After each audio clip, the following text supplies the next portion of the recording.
media organizations that would once in a while travel to rural areas and think that this is what they have spotted is what the people want to see on the media. So I encourage community media or media organizations that are based in those areas to focus on whatever people want to see on the media. As journalists, we need to listen more to what people want to see. This is very easy now that a lot of media organizations are online. So it's very easy to carry a survey or to see where is the traffic, what stories are people reading, what are they interested in, what are they interacting with. So you would know that you're communicating to an audience that is consuming what you're giving them. You're not just telling people what they need to know, but you're giving them what they are exactly looking for. So thanks to algorithm now, it's easy to spot what are people looking for exactly. It's no longer a one-way traffic where you write a story and you hope that this person that you're targeting is reading. So now you can actually tailor your content to a specific audience. I think media houses should make use of that. And there's no harm in working with organizations. Yes, I mentioned that earlier, that we should not be biased or feel the pressure that because we are working with NGOs or they're facilitating our work, that means we have to lean towards them when we are reporting. But they mostly have resources, and this is a very good entry point to community stories or any developmental stories that is related to the people. So we can still use their resources, but don't necessarily have to be biased when we are doing that. And the most important bit is to train journalists to work on development issues or to report on that. In Juba, people are mostly focused on politics, but issues like health, educations are not really paid attention to. So there should be more training in that. There's an organization that have done a lot of trainings to community journalists that are putting an effort into reporting their own stories, and I could not agree more with the gentleman in the panel there who have mentioned how people with disabilities should be telling their own stories. There is nothing better than allowing people to own their own voices. You cannot, as much as you could be a great journalist, but you cannot tell stories of the people if you're not part of them. So it's good to train journalists in the communities or to train citizen journalists to write their own stories or to at least share with the media what they would like to see on the media, what they would like to hear more of. And I think I'll stop at that. What the media need to do with the community is to have a relationship with them and to understand what they want, instead of saying this is what the people want. Who are these people exactly, and why are we speaking to them? They can still own their voices. And now media is it's a platform that is open for everyone. I don't want to totally disagree with the conversations yesterday about who is a journalist and who's supposed to be in the media, but now we cannot gatekeep. Everybody with a smartphone and internet now can tell people what they want, and they can actually get more audience than actual journalists. So we don't want to be in our own bubble reporting about something that people are not even talking about. Yet you have a conversation that gets millions of views and people are listening to it. So that's obviously what people want to listen to, not what we are saying here without getting a feedback. So it's good to take advantage of this communication in this era where we have two-way communication, where we have feedback from people, where we understand what they need and give them exactly what they want. I will stop at that, and I'm really very happy to be part of this. Thank you very much for the invitation, and thank you for listening. I would still be around listening to the conversation today, so feel free to reach out to me if you have any questions. Thank you.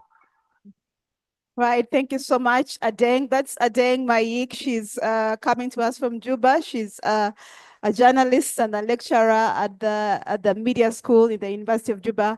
And now, quickly, just your thoughts. We're not going to put any pressure on the panelists. If anyone has any thoughts about this conversation from the plenary, just one or two people, and then I can invite Ben to come back here. But yes, anyone has something to say about this?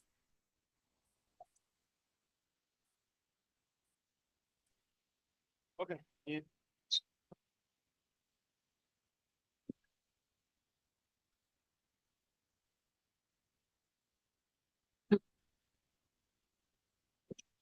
Good morning, everyone. Thank you very much for this opportunity. I'm called Kanye Elizabeth Justin from Uganda Christian University main campus in Mukono. Only that, thank you very much for this opportunity. Only that I was so eager to know something. It has always been on my mind right from yesterday. But still, even yesterday when I wanted to utilize my opportunity to ask it, the programmer hesitated any further questions. So today I have just kind of insisted, and luckily enough that it's concerning with the first item on the program that I've been handling. And then basing on Madame Pressy, I'm sorry to use that title, but I like so much addressing my elders or people with that title, Mr. or Madam. Basing to what Madame Pressy has talked about on the issue of transparency, I have some 3 questions, but in case they talked about them yesterday, I'll find out you help me out on whom to approach and be helped out in case it's not supposed to inconvenience the rest.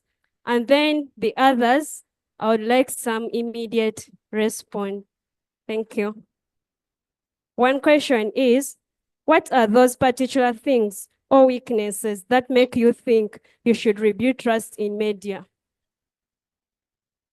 Because basically, I request to point them out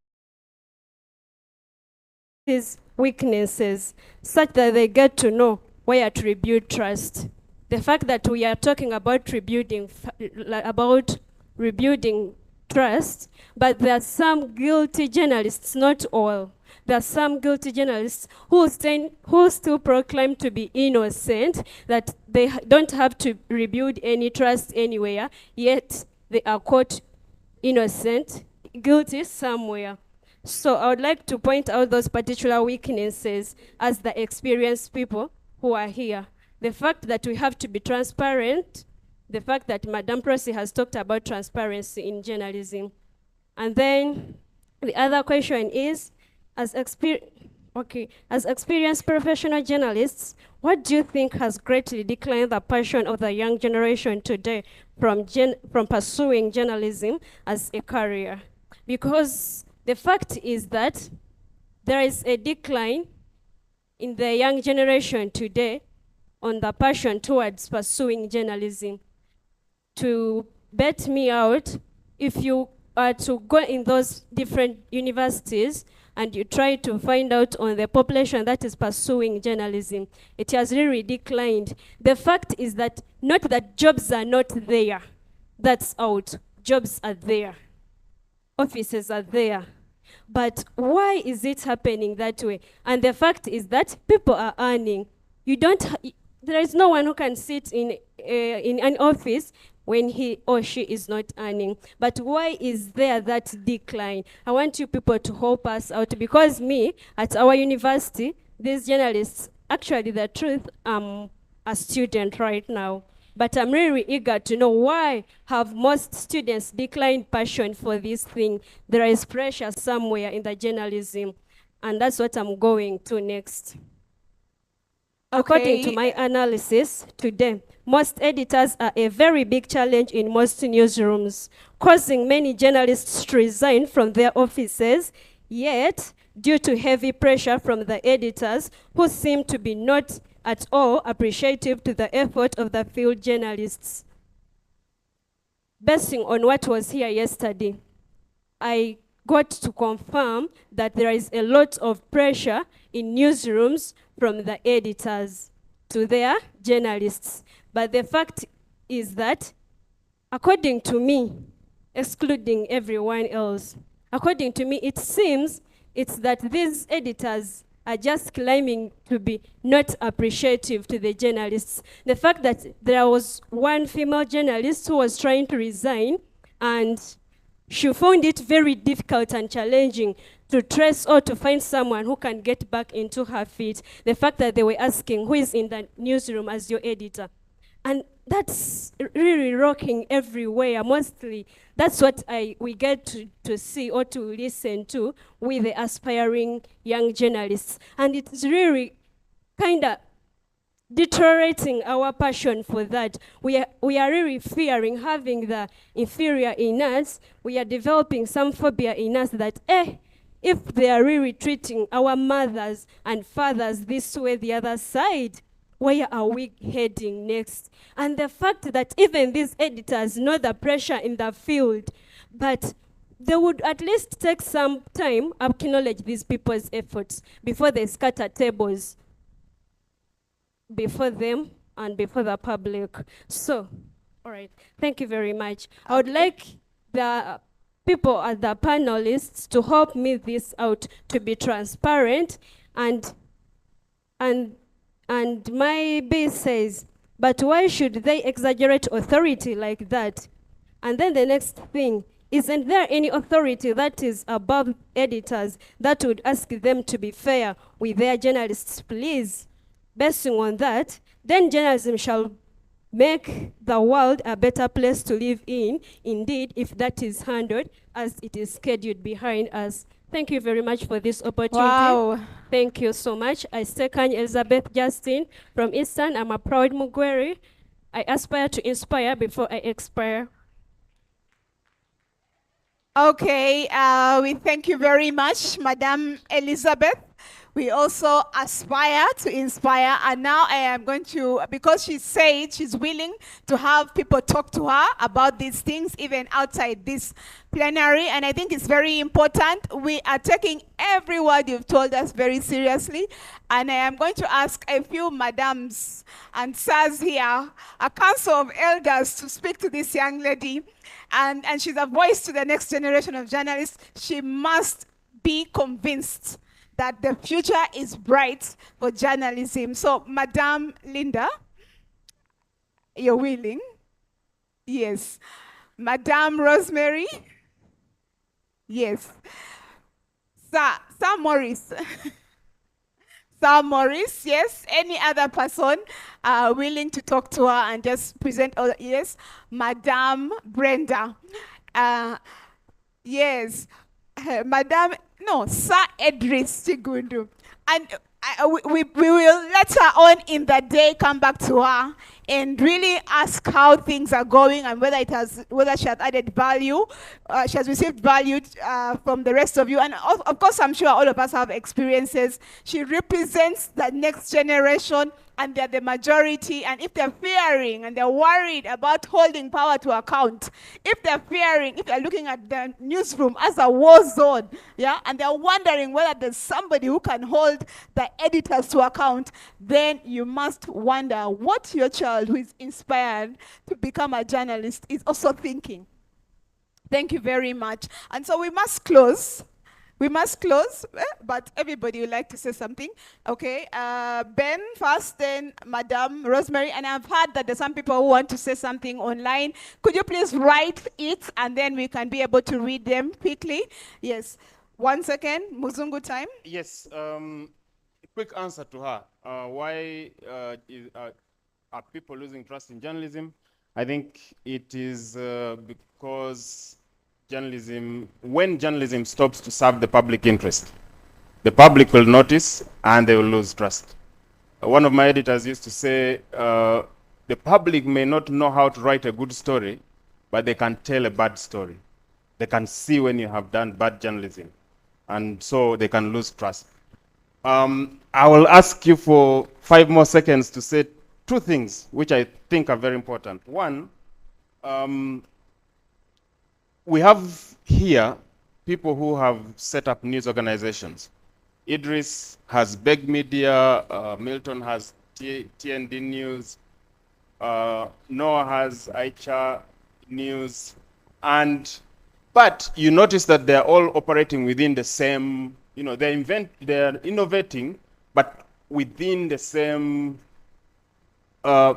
restrictions, because I think it's a mindset thing. They're journalists at heart, and they're innovating within the limited space of journalism.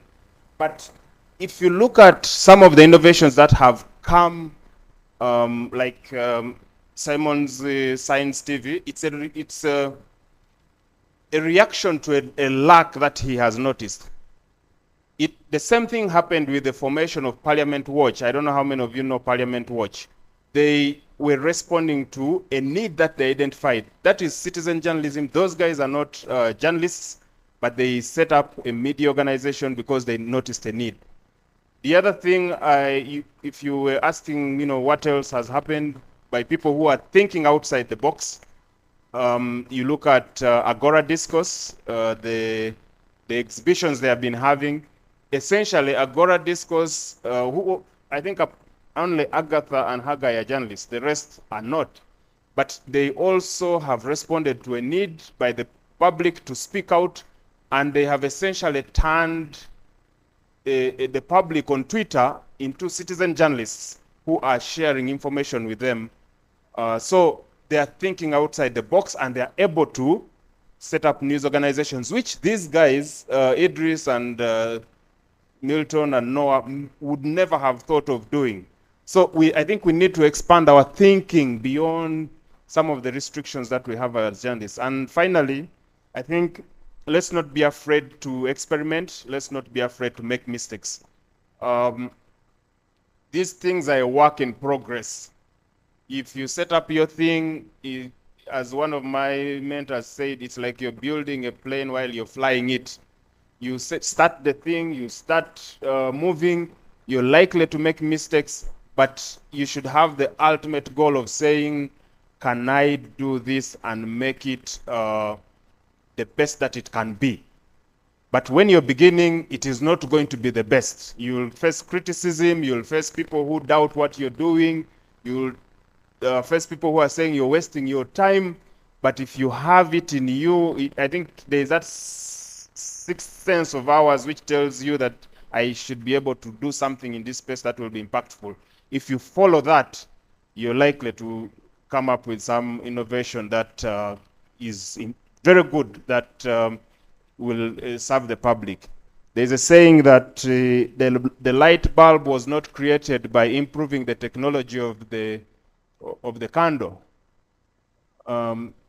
Somebody had to think outside the box. Somebody had to set aside the candle and think about creating a light bulb. He did not improve the technology of the candle to create a light bulb. So let's think some of the things that are happening now, we may have to discard them and try to think afresh.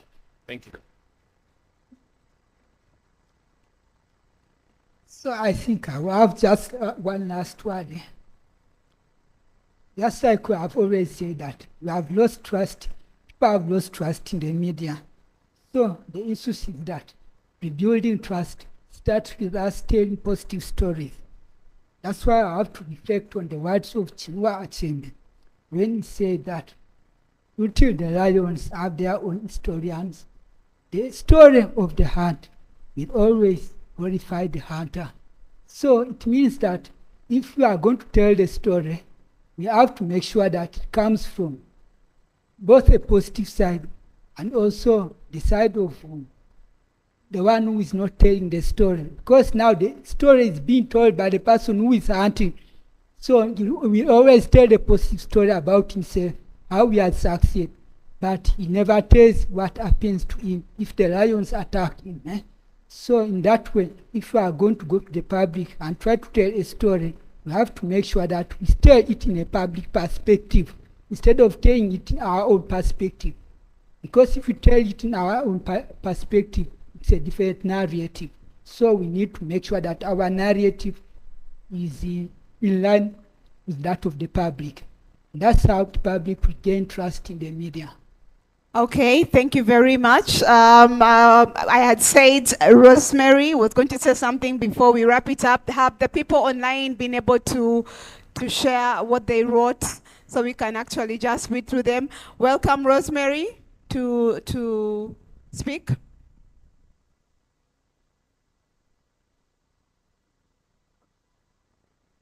Thank you. Thank you very much. And thank you for the opportunity to speak last. For the record, I'm a dinosaur in the newsroom.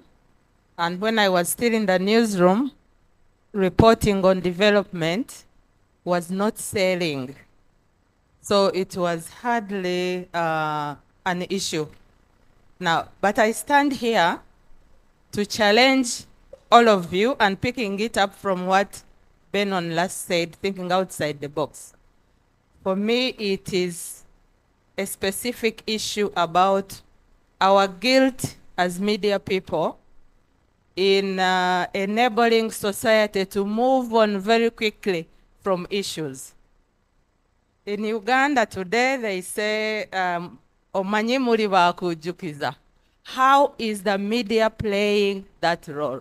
We pick an issue today. In fact, the duty bearers know that something will flare up 1 or 2 days, and it will be gone and gone forever. So, don't we have a role as media people to keep the issues that matter in the discussion on the table? That is why I stood up last. Muri bakujukiza.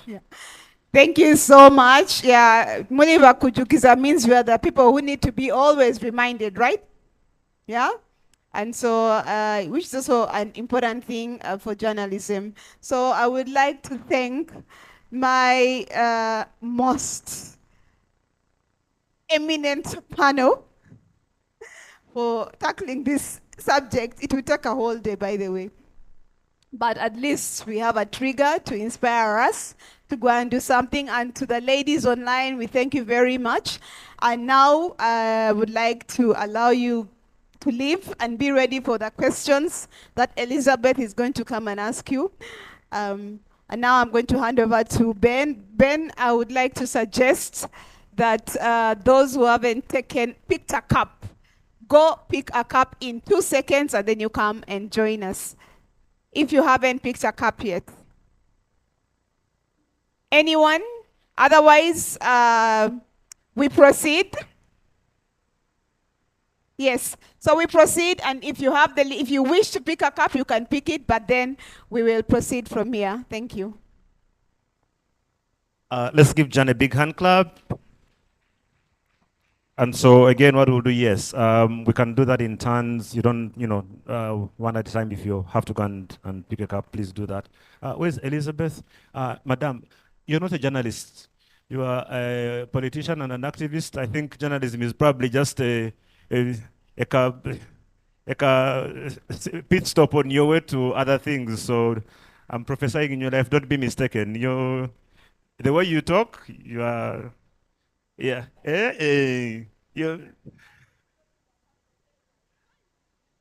I'm just saying, I just listened how she was speaking, and I'm like, hey, madam, you wait, you mark her name, you fast forward 15 years, you will see. I will remind you.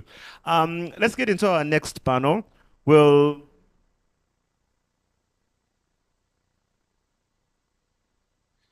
So we're going to be talking about harnessing technology for civic empowerment and how we can evaluate the effectiveness of technology-driven citizen participation.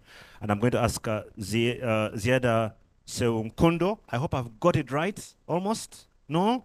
Yeah, it's Seunkundo. You know what? I don't want to butcher your name. So it's so, you know what? I will let her come. Yeah, because you know, the thing with names is that you can mispronounce it just slightly and you're abusing someone's mother. So it's always wise to let someone be able to make sure that you're doing this properly. So Ziada, good to see you. You're very welcome. Ziada is with Jami Forums in Tanzania, and she's going to start by giving us a very quick snapshot of, what Jami Forums is and what they've been doing. And then we'll also have that conversation, and then John will come and join in with Angela Minayo, who will come and join us, as well as David Mugurusi and Yusuf, who is here as well. So first of all, let's get the first things out of the way. What's the pronunciation of your name? How do you pronounce your last name? Seukindo. Seukindo. Okay, Seukindo. So please note that. But I think it's easier if we say Ziada, because that's much easier to do. So let's start by hearing from you a little bit, and then we'll get the rest of the panel on. Okay, good morning. I think it's still morning. Good morning, everybody. I'm happy to be here. I'm Ziada Seukindo, as introduced. I'm programs manager at Jami Forums.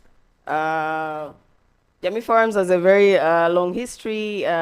Started out in 2006. Back then when the internet, there were only 300,000 internet users in Tanzania. Right now, we are at 40 million. Yeah, so it's been a journey, but basically, Jami Forums is a non-governmental organization right now that also runs different digital platforms. We run jamiforums.com, which is our biggest platform, I can say.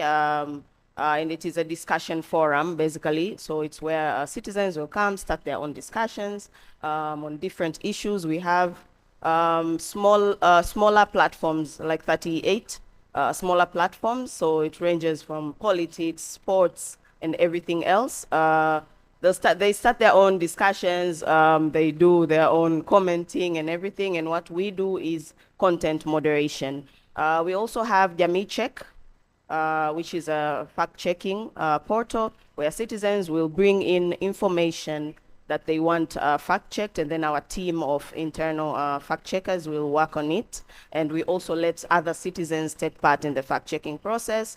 We also have a whistleblowing platform that allows citizens to whistleblow on different issues, ranging from bribery, smaller corruption, to big issues of corruption.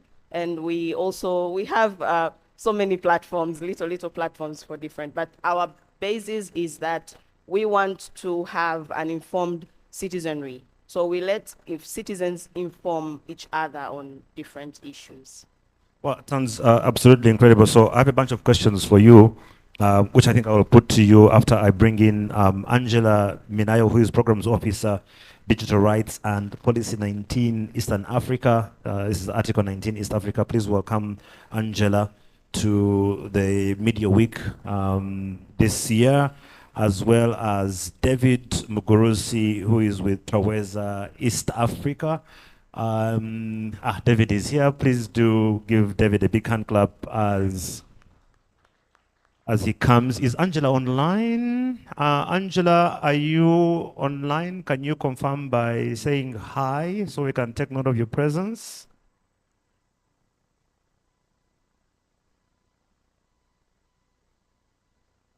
All right, we'll try and get Angela online as soon as we can from the control room.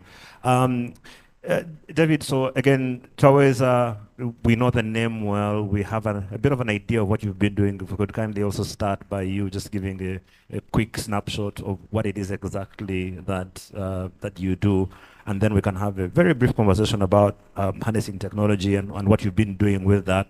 And I would like to suggest that for the bulk of our panels, what I'm going to try and do is allow our panelists to do mostly overviews and allow you to engage with them more. Because again, I think we had a conversation around this earlier, the fact that you guys are also brilliant, that it will be important for you to be having conversations with each other. So we're going to try and make sure we are doing that a lot more, and we'll do that even for our next panel, which Brenda will be coming to do so.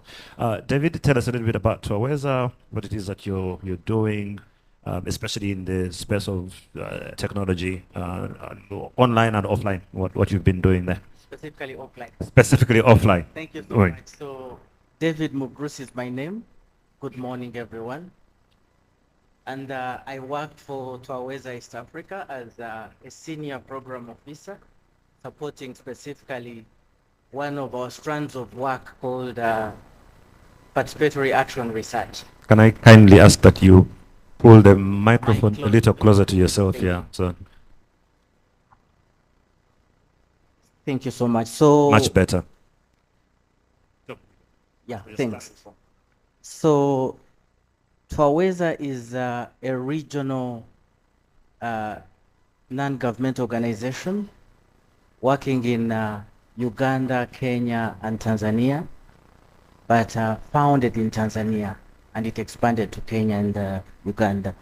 And majorly we work through research, evidence, and action to enable citizen voices, interests, and experiences to be heard and governments to be responsive, both at the national level and at the subnational level. So we have a number of programs that we do run, specifically in Uganda, and precisely those include Sauti za Wananchi. I know most of us received briefs yesterday A sample is this, where we relay or communicate citizens' views about different issues that concern them in their communities. But also we do implement a program called Uragbishi. Uragbishi is a change agents model that also runs in different communities that focuses on enhancing citizen participation in different communities. Thank you. Thank you very much. And I know we have a video of some of the things that you've been doing, and I will play that in just a little bit. Just wanted to confirm if we do have Angela online now, guys, in control room. We've not been able to get her yet. Okay, fine. We'll try and see if we can do that. It's very interesting, David. I was just thinking, you know, when we talk about offline and online technology, if you go back not even more than 50, 60 years, that little brochure you're holding was technology, right? I mean, the ability to be able to get that sort of information in people's hands, printed or whatever, was the latest technology at that time, and things have so far moved on so quickly. So in terms of, and then because of the information coming out at that time, it was factual, it was easy.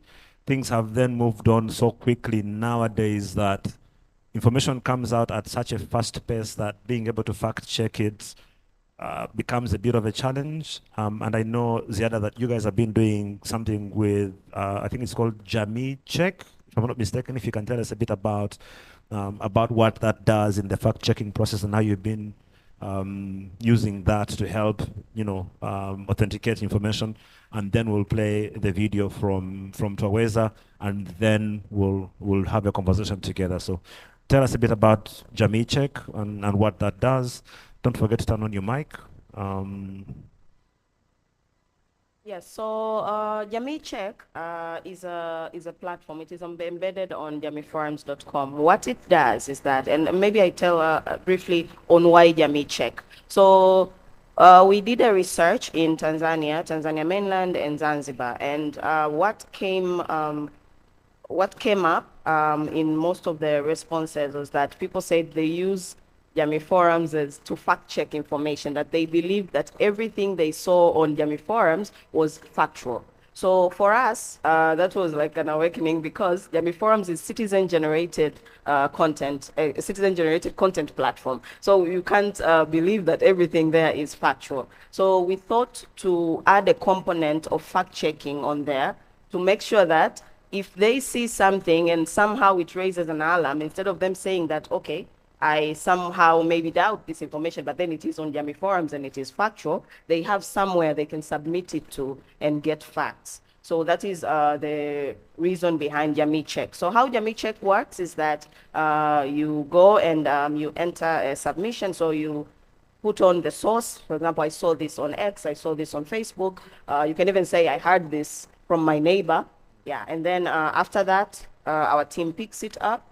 Then we get facts. So we have a network of journalists. We partner with the Union of Tanzania Press Clubs, which has a network in all the 31 regions in Tanzania. So we have our sources that can do fact checking, collect information on the issue, and then now we update it as either it is true, it is not true, and sometimes some information will stay in the gray area. You cannot get truth on it. Yeah, but also what Jami Check also does is that we also do media literacy for citizens, for them to now like be able to do that themselves, because not everyone and not every time they may be able to access Jami Check and have fact checkers, in-house fact checkers work on things. So we tell them that when you see this type of information, when you see information has maybe this type of nature,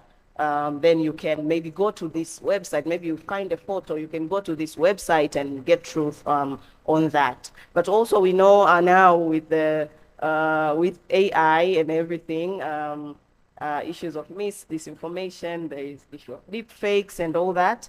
It's even tougher. So we have specialized projects to do election-related fact-checking, because we know that this is the time that we are like most prone to have these election-related harms, Yeah. especially online. And then so the way citizens actively get involved is that they're engaging with you and then both sharing information and doing inquiry as well to make sure that everything. Yes, so what we do is that the process that we do is not like the final process. right. So we keep it open. While we are working on it, citizens are also allowed to bring in the facts. They're also allowed to say that, okay, you said this is factual, but maybe your source was not right.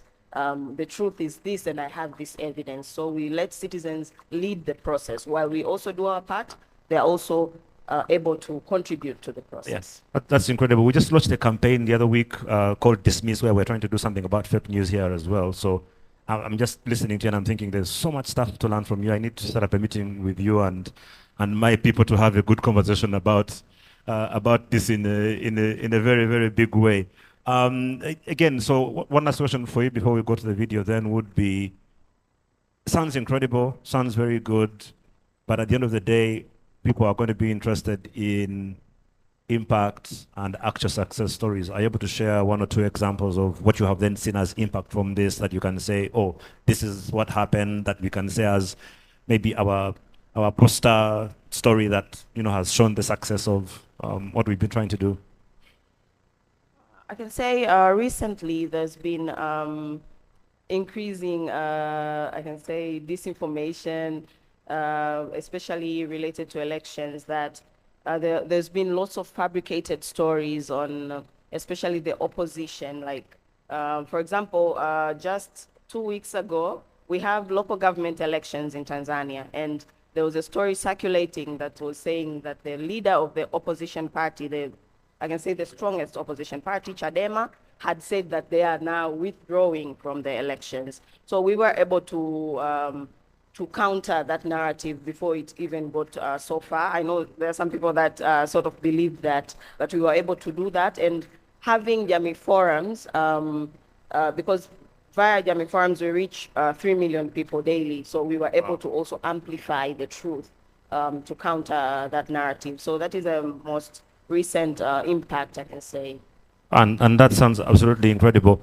One of the reasons we have these conversations here, again, it's not just about talking and talking and talking. I think, especially for the younger people who are trying to get into this space, one of the most important things around these conversations to try and see all this stuff that we're talking about, where does it end, what does it do, what impact does it actually have? And for me, that's very exciting then to hear what's happening with Jami Forums, which is the same thing with Twaweza. I remember when Twaweza came onto the Ugandan space a few years ago, I think one of the first reports that you launched ended up not only going viral, but actually affecting the way government approached a lot of things to do with education. It highlighted some really shocking things about our system. And that, for me, put you at a very, very high level in my mind in terms of people who actually do things that have impact. And from that time, from my personal perspective, I've been a huge, huge fan of Twaweza because of that. Because you have so many NGOs that will come and just speak English, write reports, and then get away with it. But I think there was a period, I don't remember if it was maybe what, David, about 7 years ago, where for more than, I think, a month, your report was being quoted on the front pages of our dailies almost every day for an extended period of time. I don't know if you remember. Yes, I do. And maybe to throw more light on that is the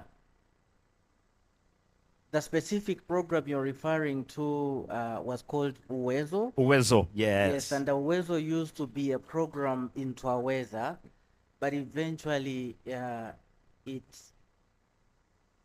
became an adult and opted out of the house. Yeah. And became an independent program.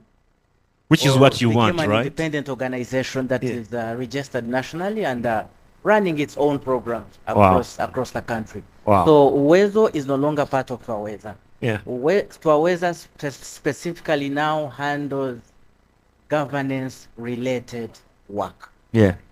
And again, that just for me is the whole point. So to speak into that then, I want to show a quick video of what Twaweza has been doing in terms of the impact they're having, especially at local level, And then after we see that video, we'll then open it up to hear from you guys in case you want to respond to what we've had. Remember, we're talking about what we can be able to do to harness technology for civic empowerment. And again, as you're hearing what Jami Forums is doing, but also from an offline perspective, let's take a look at what Toweza has been doing at the local level. Twatandika project eno mu 2020 nga tutandika okunonereza ebizibu ebiri mu kyalo. Ebizibu byali bingi. Control room, we don't have sound. Twatandika project eno mu 2020 nga tutandika okunonereza ebizibu ebiri mu kyalo. Ebizibu byali bingi. Twalina ebizibu nga 25. There seems to be sound, but it's really too low. We can hardly hear anything. So if you could kindly take a look into that. Bizibu 5 kati mu bitamu ne tujjamu ebyali meja 3. Can we restart the video? Twatandika project eno mu 2020 nga tutandika okunonereza ebizibu ebiri mu kyalo. Ebizibu byali bingi. Twalina ebizibu nga 25. Ne tusala ne tudda ku bizibu 10. Ne tusala ne tuzza ku bizibu 5 kati mu bitamu ne tujjamu ebyali meja 3. Ne tujjamu amasannyalaze, ne tujjamu amakubo ne amazzi. Ensi ennungi ebeeramu oluguudo, okay? Ate bwe tulonda abakulembeze, we expect them to do that. Oluguudo olwali lubi okutuuka ku mbeera nti yali yalekera okubitibwamu oluguudo lwene lubita ng'abantu beera kubitira mu nnimiro d'abantu. Buli omu nga buli abona nga oluguudo olwo owuwe bateerewo enjira yasimawo ekintu. Naye twageza yatuyamba because yatuwa empower to chase, to go to any office and ask for an assistance. Twatandika okujja ku district tajja ku Igombolola, twakolesa ku ba well wishers ne ba stakeholders bona ku Igombolola awo. Twatuuka okuba nga tulemeereirwa. Ne tutandika okunoonya obuyambi okutuukirira abakulembeze batuyambe ne bigaana. Katonda n'aleeta ekibiina Twaweza. Bwe kyajja ne kitukubamu olukiiko ne kitusomesa nti omuntu ky'osobola okukola osobola okukikola for the development of the area. Era a first attempt ffe bennyini twakwata enkumbi ezaffe ze tukozesa ne tutema ekkubo eri. Bakyenje gye tulina omulimu munene kuba buli saana batufuula n'owande ebyandibeere ng'oba tibitugema ku ino saana obuti buli kimu kitukola tuli kuni connected. Bakyejenjete bano batukozemu omulimu omulungi era nze chairman benyumirizaamu kuba kati beba vocal voice bange bati bentuma do this genda babulire tukole kino na kino genda babulire tulimeko wano wali wabi kati bebakola onakola side eno n'oli nakola side eri banyambye nnyo mu kukola ng'eyo.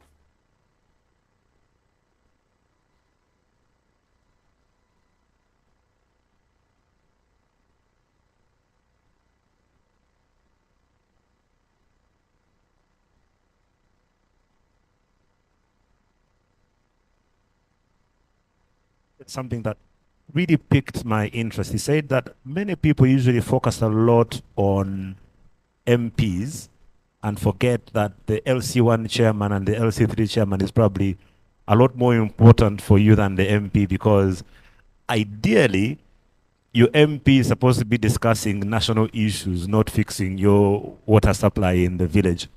And for those of us who are in the urban areas, that might not be too much of a big deal, because in Chiwatule our roads are, okay, they're actually now bad. If you're in Nigeria, you might have the same problems. But under normal circumstances, in the urban areas, those challenges are not that much of a big deal because usually you'll have power, you'll have water. But when you go down to the most local of places, then those challenges become a lot more pronounced, and you need your local leaders to be a lot more engaged in doing that. And so it's interesting to see what Choiza is doing in that space, and then also what Jami Forums is doing to ensure that citizens have access to information, and then they can use that to be able to get to hold their leaders accountable. And again, very insightful and interesting to see what you guys are doing. So you've heard what they do, you've seen what they do.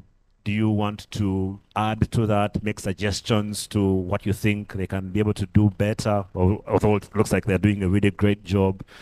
Questions for them in terms of what they have done would be good to hear from you.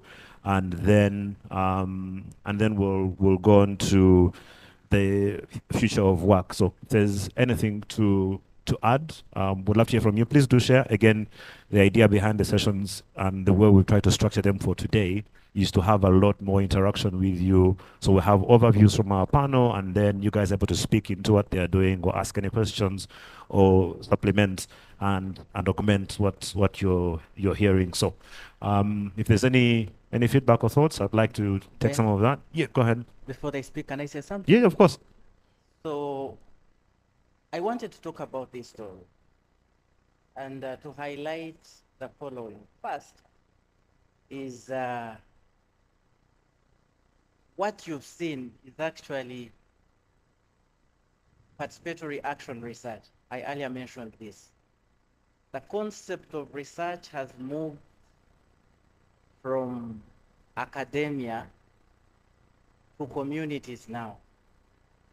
To bring it home, it has even moved from the so-called educated, like you and I, and moved to the communities where the literacy levels of the community members is very low. So what happens is these communities are taken through a set of tools, research tools, and they use those very tools to identify their own community problems based on their own analysis of their own community, and they use the same tools to find solutions to the problems they've identified. That's the beauty about it. So problems are being solved in three phases. First, there are those problems that they are unable to address that entirely require government. By government I mean the local government, both lower and higher. They have problems within themselves that they can address on their own. And that's one of the stories they've been able to share. But also the third category is they have problems that they co-create with government. So I felt like I should make that clear. Yeah. So that we know that the program has bridged the gap between leaders and the local citizens. Yeah. They freely interact at whatever level they so wish. That's incredible. And right behind you, under rebuilding trust in the media, is a small component of our discussion this week called Citizens' Voices. And so I think you can't get better than that. My question, I guess, then for the rest of us here would be, how do we in the media use our platforms to amplify things like what Choiza is doing? How do we become or integrate ourselves into being a part of the citizens' voices? I guess I should ask David a question from this perspective. What has your engagement with the local media and community media been like for this program, and how supportive or non-supportive have they been? Because usually we look at this from a commercial perspective, it's business, but at what point does media, for example, and I'm thinking about the local level, the communities, take up their own responsibility to help their communities grow and develop? So Thank you so much. So the relationship between this work in communities and the media has been good and continues to be good because communities have realized the role of the media in amplifying certain issues. Remember, I told you that there are some community concerns that cannot be addressed by the community themselves. So they would like to reach those above. Yeah. How do they reach them? Through the media. So we've been deliberate to make sure that we work closely with the media. It's been a deliberate effort. Yeah. Yes. Oh, that's very good. Any thoughts, questions, feedback for David and Ziada? Not sure. Have we managed to get Angela online by any chance? Did we? Because it would have been good. So I wanted Angela to speak into access to information, citizens' access to information, because they've been doing something around that with Article 19 East Africa.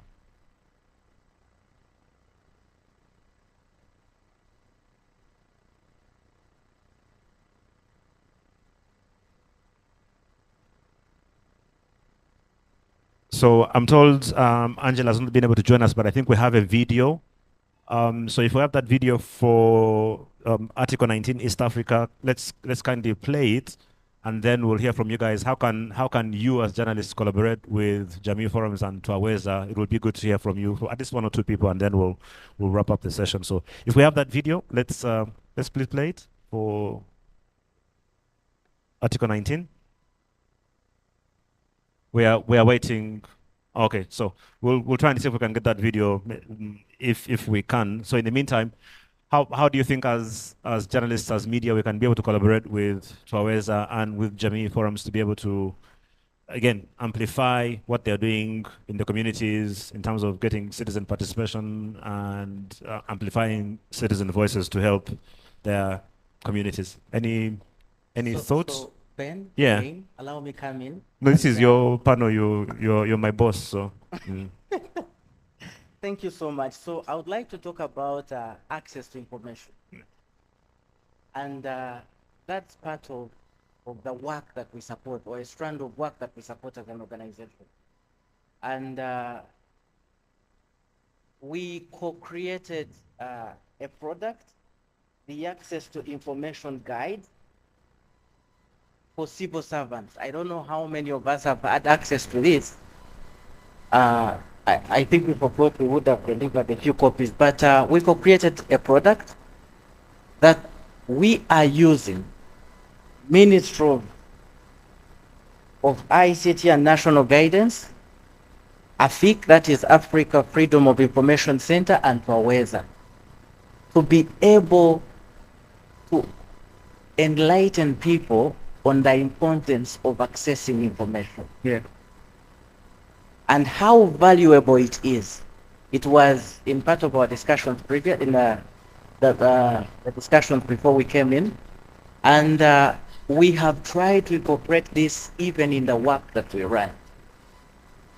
Because these communities in which we work, for them to be able to approach the different offices, government offices, they need facts. Yeah. No government officer is going to allow you to come to them with no single fact about what government does. So we've trained community. If they are writing a letter, for example, to the district health office, and they are requesting for a health center, for example, they know exactly what to ask for. For example, I'll give this straight example. In health, we know that at the village level, there's an LC, there's a VHT. At the parish level, there is a health center too, which is actually being phased out. At the sub-county level, we have a health center 3. Right? And at the district, we have a health center 4. Those are facts. Health sector standards, they are there. So if they identify one of the issues being long distances to a health center, and they want a hospital in their village, we first ask them, please go back to the health center standards and read them. Yeah. How will you access them? You have to access that information from the district officials who have that information, or from the websites that the government websites will provide that information. So we created this for purposely to help civil servants to know their role in providing information, but also for the beneficiaries, who is us, the communities, to be able to approach them from an informed point of view. Yeah. Yes. Because I'm thinking also one of the beautiful things from this is that it puts the local leaders on alert and pressure to also know exactly what they're supposed to do, because if you don't, and the guy is asking about this stuff and you also don't know, then you're going to be in trouble as a local leader, right? Yes, it does. Yes, it does. And when we've run these trainings, we've made sure that they are run for both the civil servants and the community members. Yeah. So that each of the two factions know what their role is. Yeah. Yes. So, Ziada, I don't want to sound very negative about my country, but I've been to Tanzania maybe 3 or 4 times in the last 2.5 years. And I have to concede that your government seems to be a little more organized than ours is. It's painful to admit, but it looks that way. If you've been to TZ, you will not argue with me, because it's hard to admit. It's like me saying that Man U can be a better team, which is, sometimes not true, but yeah. Your collaboration with the government, what has that been like? How supportive have they been in terms of what you're doing? Because you're definitely empowering citizens, and sometimes that can be seen as a threat by the establishment. What has the response been like from the government to what you've been doing? How helpful or non-cooperative have they been to the work that you've been doing? Thanks for the compliments first. It's good. It's not a compliment. We're just jealous, Yeah. I can say maybe sometimes grass looks greener on the other side, but I think it's I think all our governments, I think if I put them on a scale, they may just balance. I think yeah. So it's been a work in process. Back then, I can say around 2015 and maybe before, our relationship with government was kind of, I can say, rocky.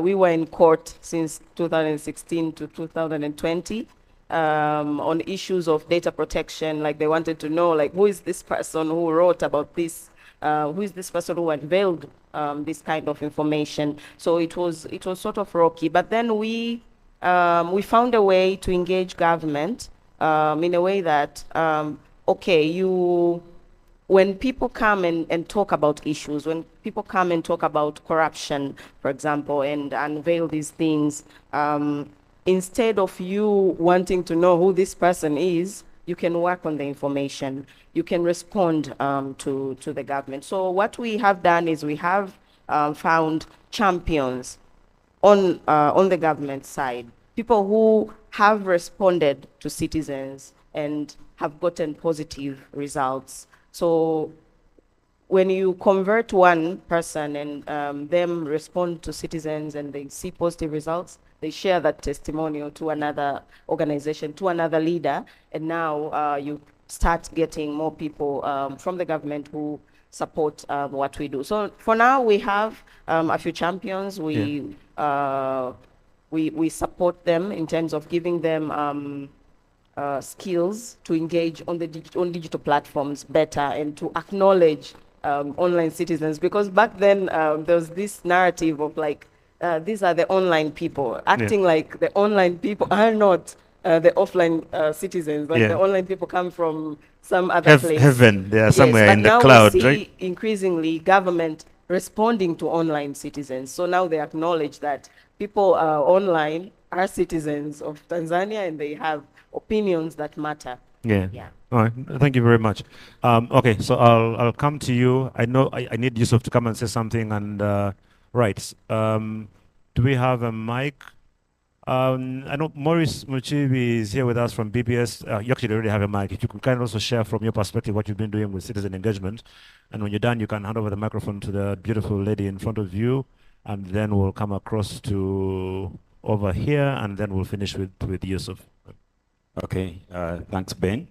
Good afternoon. Good afternoon. Still morning. Still morning. Yeah. Good morning, everyone. And thank you so much, our panelists from Jami Forums and Kaweza. My name is Maurice Muchibi. I work for BBS Telefaina Eyafe. It's a traditional media, per se. Our panelists are tackling this issue in NGO kind of perspective. But I have a feeling that there is a disruption in the way things are done now, and many traditional medias have not tried to follow a leaf. In this case, I think if you were to harness technology for civic empowerment, traditional medias should also take a step ahead to understand that not every story, not every initiative is for a financial gain, but maybe to empower citizens. We see so many media houses that won't go ahead to do a story or to engage with the citizens in this perspective simply because it's not financially beneficial on their side. I think that we need to understand that that is the disruption. I think this whole media focus, this whole media week, people have been talking about how we can use technology in the current kind of scenario. If I'm to add on to what Ben talked about at the beginning, you saw a leaflet from the panelists from Kaweza, and you said some years back that was technology. Indeed, that was technology. For those of you who understand communications, it's simple about message, how you transmit it, and then the receiver. But now, everything is going to change. The way you package the message, the way you work onto that message, and the way you transmit it to the receiver. And how the receiver is going to be able to interpret it, for example, and get feedback at the end of the day. We are in an era whereby the person receiving the information now is having a certain tool, and you need to package your message so that it works directly to the tool the person is using to receive it. And when it comes to the way we prepare our messages, people have been talking about AI and how we use it. Many are now in fear, thinking that maybe we're going to miss a point in as far as we do journalism. But at the end of the day, we need to understand that the disruptions are going to continue, but we need to adapt to them so that we continue being ahead of everything. For example, we talk about AI itself. I'll just give you a simple scenario in that line. Using an example of ChatGPT, you can get a very good story written using ChatGPT, but elements of facts, the actualness, it depends on you prompting it at the end of the day. So we just need to understand that the disruption is here, but how do we adapt to it, and how do we prepare ourselves to use it and end up giving better results in as far as what our people need to receive, and that will also bring in the trust. Because if you do a story which has no facts, which is not accurate, at the end of the day, there's no trust that it will gain at the end of the day. Absolutely. Thank you. I beg you to submit. Thank you very much. There's someone in front of you. If we just give them the mic. Also, one of the interesting things to note, and I want us to try and bridge the time. We haven't even talked about things like, I mean, I know we are talking about AI and all of that, but I would want to wonder, how much are we utilizing something as basic as TikTok? It's a very basic platform that simply does short form videos, but how people like Jami Forums and Kaweza actually utilizing TikTok to do citizen engagement. How many people here spend some time on TikTok on a daily basis? Okay. No, hold on. Please work with me. I did statistics at the university, so it's very important this is a good enough sample, right? So please engage with me. How many people spend any time on TikTok every day? Show of hands, right? Charity, you're not on TikTok? No. You spend time watching videos, but not on TikTok. Okay. So you do YouTube shorts? Okay. And podcast. Okay. How many people watch any time online watching any short videos, whether it's Instagram stories or Facebook or YouTube? Okay, that number then goes up to 95%. How many of you have, in your interactions with those videos, found any content that speaks to citizen engagement with local leaders? Only one. Okay. I think that just, for me, proves my point that there is definitely opportunity there for what we can do. Right. Over to you, ma'am, very briefly. You forgive me because I already pre-selected the people we need. I need to come to you so we can go to the next session. Yeah, my time. Briefly. Thank you so much for this opportunity. My name is Naiga Doreen. I'm from Center for AI Ethics and Governance in East Africa. I want to start by commending the great job that you're doing to get into the grassroots of our nation and being able to bridge the gap between the local people and the government or the leaders. While you were speaking, there is something that came to mind. I realized that you were able to to inform us on the hierarchy of how governance maybe in health centers runs up till the topmost level.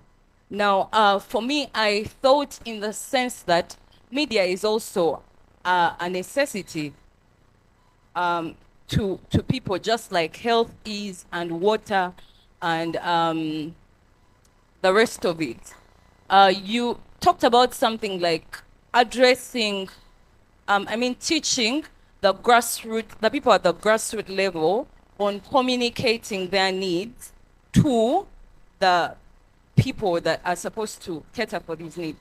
Now, I was thinking that with the commendable work that you're doing in relationship to governance, can we borrow the same tool onto media to have grassroots levels? Let's say that LC1 has someone who could write daily or monthly newsletter, educating them and getting on-ground information, and then moving it to the next level, which could be parish level or sub-county level, and in the long run, clearing the issue that we are having here, which is building maybe the trust in people, that people are able to bring their news, and it's able to be accessed from the very authentic or level or ground, and then it is able to go up to the topmost level without really having it corrupted. Yeah. So thanks a lot. That's actually a brilliant idea. And I remember when I was growing up in the 80s, we had these things which were like weekly meetings. Every Sunday afternoon, you would have a village meeting where the LC1 chairperson would interact with the people in the village. You would raise your issues. At that time, it was mandatory to make sure that you have cleaned your compound and the latrine, and there would actually be inspections and all of those things. So what you're saying, I think, would be a brilliant way to try and look at that. Simon, I wanted to come to you, but... Are those still happening? Are those meetings still happening? No, well, again, so I think, David, maybe there's a need for Toweza now to try and maybe do some training for local leaders to engage with them on the need for them to interact with their citizens. So, but yeah, I think that would be really important. So we'll come to you, sir, and then we'll finish with Yusuf. So if we can get the mic right over there, very briefly. I only have 7 minutes to hand over to Brenda. So thank you. Thank you, Chair, and thank you, panelists. My name is Ivan Lukanda from Makerere University. I want to take note of one thing, and I will address my question to Mr. Mugurusi. Over the last 5 years, we've been working with ATHIC to train some of our students in access to information. But there's a question that keeps coming up, and that's the question of agency. after training people in accessing to information, are they interested in asking for the information? And on the other hand, are the people, the public servants you have trained in accessing information, ready to provide that information? So your issue is after training people on both ends, you end up having a gap where people who are trained don't go ahead to ask for information, and even those instances where people have asked for information, on the other end, there are very few organizations willing to provide that information to the public. Thank you. Right. Thank you. Thank you very much. I know let's get to Yusuf now, and then I'll hand over to Brenda. I promise that I'll make sure that I've given it to her by 11, so I've got to do that. As you come, allow me to recognize Charity Kareba Ibisewe, Executive Director at Electoral Laws Institute. Yeah, she changes jobs even more than me, who changes jobs every 3 weeks. So it's very hard to keep up with what Charity is doing. So good to see you. You're very welcome. Yusuf, allow me to ask you to, but my leader, if I let you speak, then Simon will be angry with me, because we'll try and see if we can come to you. So Yusuf, briefly, and then I will hand over to Brenda. I want to try and redeem the time. So. Okay, I know we don't have time. Good afternoon, colleagues. My name is Yusuf Gidudu. I work with Vijana Co, its organization, and I raise on the issue of freedom of expression vis-a-vis access to information. About 3 months ago, my colleagues were involved in a very funny case that has been even had to be decided on by the judiciary. We were holding a press conference to have a conversation on a few things that were happening during the time when the public was demanding for accountability from Parliament.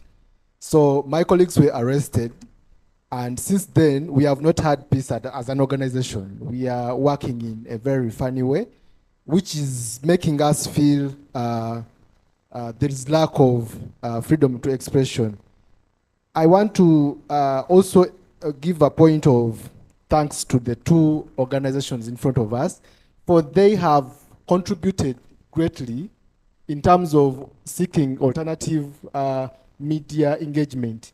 We want to appreciate that the challenges that the mainstream media is facing are literally different from those that the online media is facing. We were able to have similar engagements because we diverted the conversation from just the mainstream media that we had planned to have to the online discussions. That Twitter you can see there on the platforms we have is a very big platform that I think as young people, not only Twitter, but all the online platforms would work for us as platforms where we can freely share information. Ben was talking about TikTok. I have come to realize that there is a lot of freedom on TikTok, that even people are misusing it to disinform. But this shouldn't worry us as much. Let's just do the Jami Forum kind of the Jami check to see that whatever is being shared on these platforms is something that we can acknowledge and accept to say it is authentic and it is worth sharing on the platform. So going forward, I would propose that as CSOs and other actors in the government business and our local governments, we embrace the new technology. Let's not run away from AI because of the so-called threats of taking our jobs and stuff. When the guy from our Telefine was saying that we are running away, we are using ChatGPT to report and whatever, it's you, the person that makes whatever the report the AI will draft for you. So it is us still, a person who has not been in media, a person who has no clue in reporting, can't write a good story even if they are given the AI stuff. So let's just embrace the technology and move with the verifying factors on board. Yeah. Thank you so much. Thank you very much, Yusuf. Allow me to invite Brenda Namata, who is Programs Coordinator for Strategic Initiatives and Advocacy at Policy, to come. Also, a big thank you to David and to Ziada, our panel. Please give them a big, big, big hand clap, and we'll allow them to take their seats.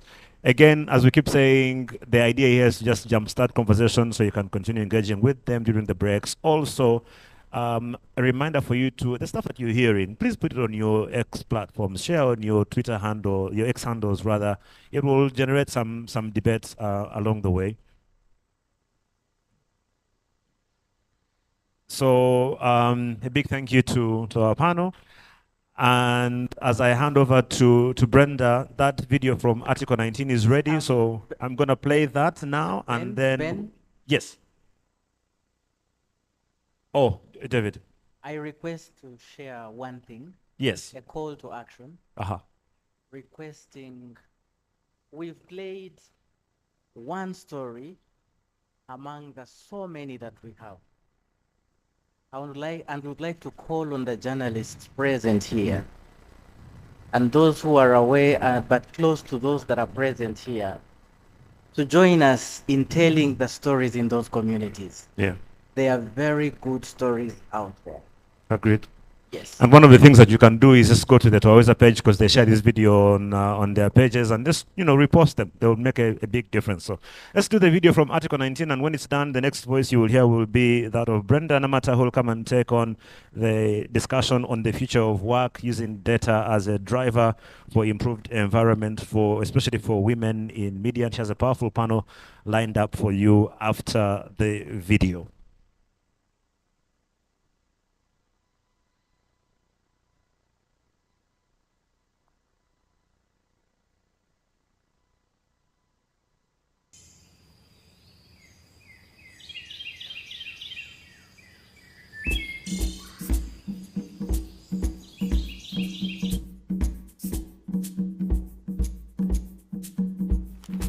Hello, Miss Fatuma. Good morning.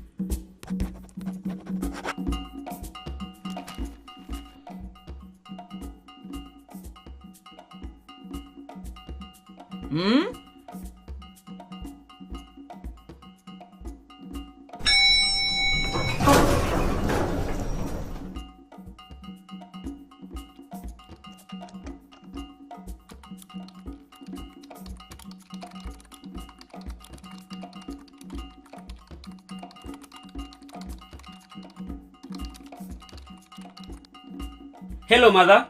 Juma, what's all this that I have been hearing about data protection recently? I just saw your security guard reading up on the latest data fraud. Ah, yes. That's actually what I'm working on right now. It's quite a serious situation because there are lack of adequate regulations. So it is very easy for personal information to be shared or sold to third parties. I just left my telephone number and government ID with your security guard downstairs. Should I be concerned? Well, normally you should. But since this is my university, you should be fine. The problem is that many times you don't know what the receptionists might do with your information. They could give your information to political parties, businesses, advertisers, and other third parties. And because data breaches are relatively new to our countries, our government are still figuring out the best way to draft data protection laws that protect both the freedom of speech and our personal information. Sounds like the perfect case for Team Fajumar.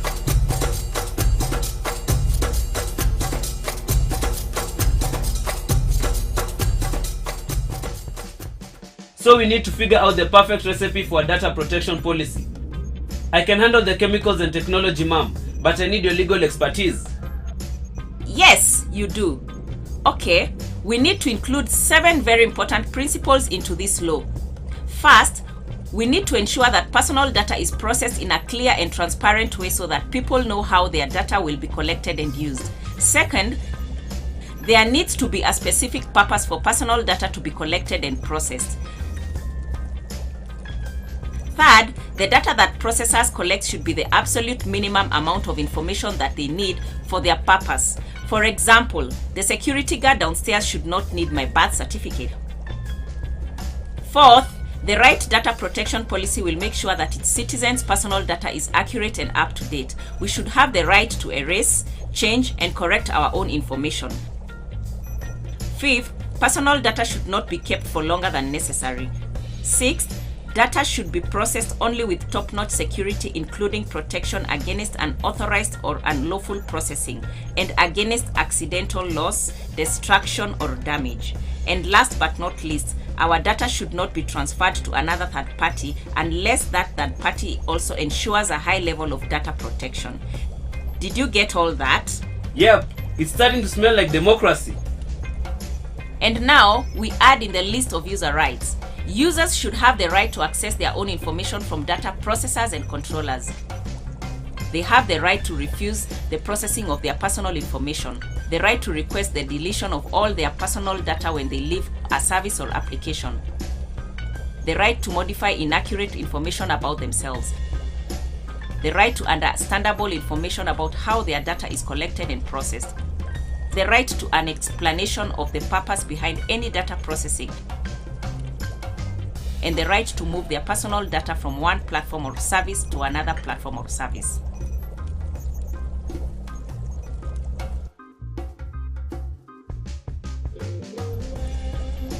So basically, the user should have complete control and understanding over how their personal information is used. You got it, son.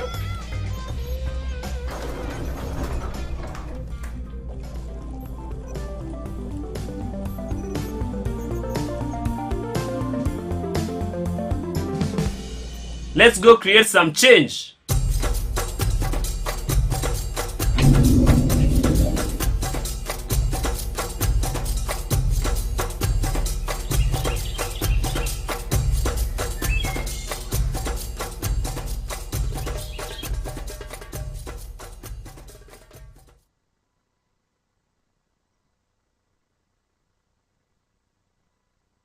Thank you very much. Thank you, Article 19. And I want to say thank you, Sir Mwine and Madam Jan, for the opportunity granted to me to take on a conversation on data-driven approaches in creating safe workplaces for women in media. My name is Brenda Namata, and I am the Programs Coordinator, Strategic Gender Initiatives and Advocacy at Policy. Policy is a feminist civic tech organization that works at the intersection of data, technology, and design to craft improved experiences for people, of course, through responsible data uptake and appropriate data governance practices. And I guess the session will try to reflect what we do, in other words. A minute earlier, I was just asking Jan that I was not seeing a few faces in the room. From the 2023 Uganda Media Week conversation, there was a key question that was posed to us as women in media in the room, that where is the evidence for the violations that we keep talking about from the plenary.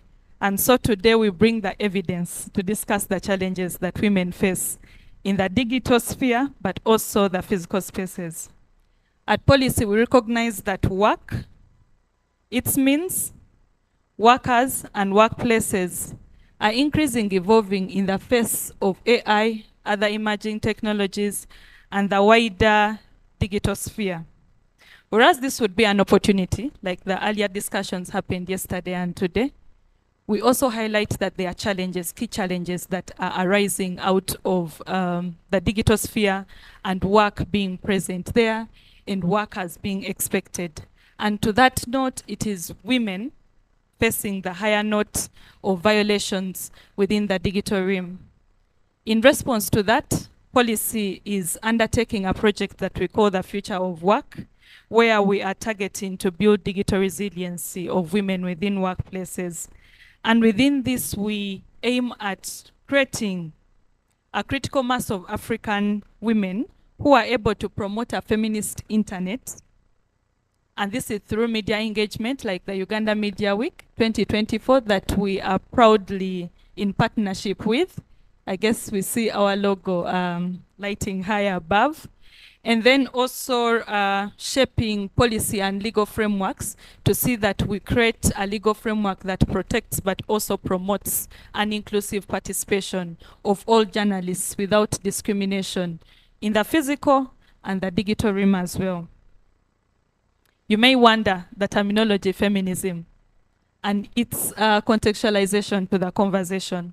Feminism will simply mean an environment where we women can also be able to participate without any form of harm, threat, or abuse. And particularly, that if we go on the internet, we are not afraid of being cyberbullied, harassed, or even sharing non-consensual intimate image sharings on the internet, courtesy of putting us down as women journalists when we try to work. The key objectives under this program or project are entirely to highlight the challenges that we do face as we undertake our work as female journalists, to co-create interventions that are able to address the challenges that we would have highlighted, and to also advocate and create a vision where we have a future that is able to create inclusive working and dreams of all African women.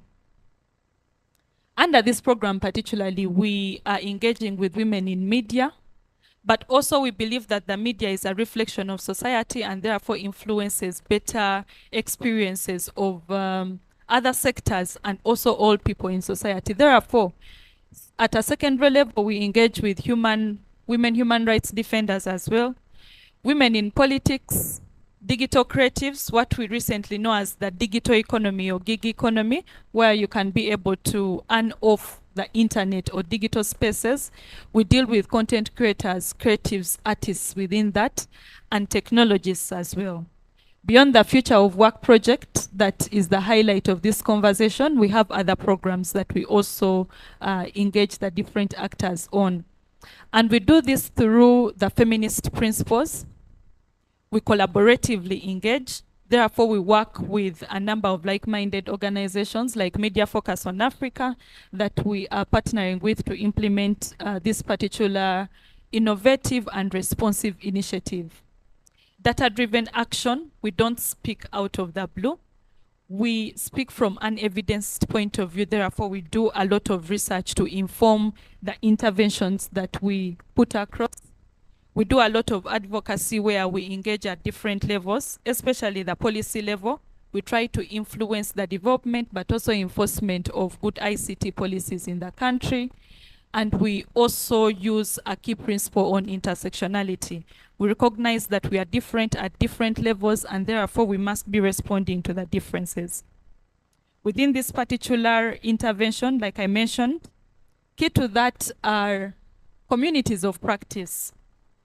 Between October 2023 and September 2024, we have been working across 7 African countries, and particularly I would speak key on Uganda, where we have supported the development of multi-sectoral and multi-stakeholder communities of practice that bring together different individuals, women in media, women in civil society at different levels of human rights advocacy, and also government players, academia, to come into one grouping to be able to identify the challenges that are being encountered by women on the internet and design interventions while implementing them to address the different gender digital divides.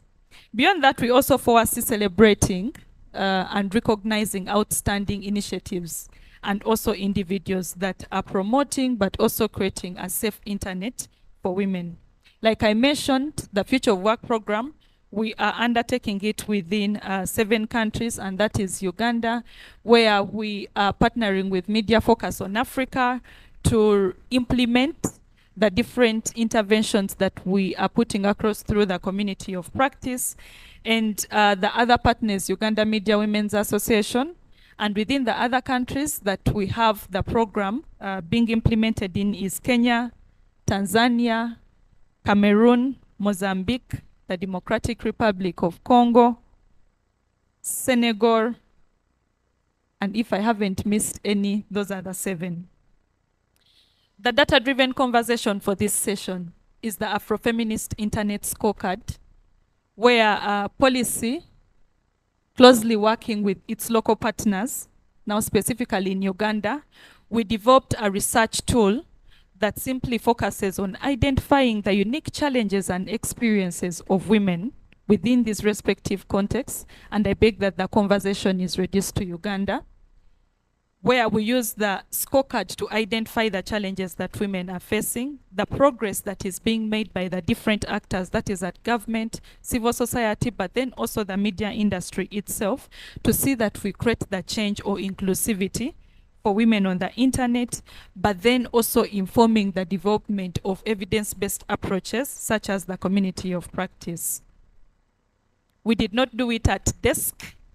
The study that we conducted using that tool, we engaged different stakeholders at a qualitative level, where we undertook different focus group discussions with women in media, activists, technologies, and community leaders or opinion leaders, to be able to understand the challenges that they are facing beyond the abusive tweets that we are seeing online against a female journalist. What more do we need to understand, document, and use it for evidential engagement? We did also a lot of development of indicators that we used for assessment, validation of these indicators, and of course using different frameworks to contextualize, and those are the feminist principles of the internet that guided our framing. And these were the key findings at the Ugandan level. We discovered that whereas Uganda has the cyber laws that speak to addressing issues to do with online violations, and that's the Computer Misuse Act that we have in the country, among other laws, these are very generic in nature. They do not specify specifically the online violations targeting women, which are increasing, and recognize that we need deliberate interventions in defining and addressing them. At the second level, we found that there's limited political will, that the different stakeholders at policy formulation, policy enforcement, but then also those that contribute to the empowerment of women to speak up on the violations they face, there was limited political will to amplify. Amplify in terms of responsiveness, of including women in the framing of these policies, clearly defining the violations within the available legal frameworks, or even development of the available laws, and also creating safe spaces where women can speak up. The other challenge that was discovered through the scorecard was that we have poor structures within the country. Beyond the laws being limited, we have poor structures where the perpetrator is glorified and the victim is re-victimized. We have all seen in the country that, for example, on the level or the abuse of the non-consensual intimate image sharing, the sex steps that we see, the victim, the woman who is in that sex step, is the one who pays the price for it, but not the person who links the video. And that goes on and on with the different violations that we see online.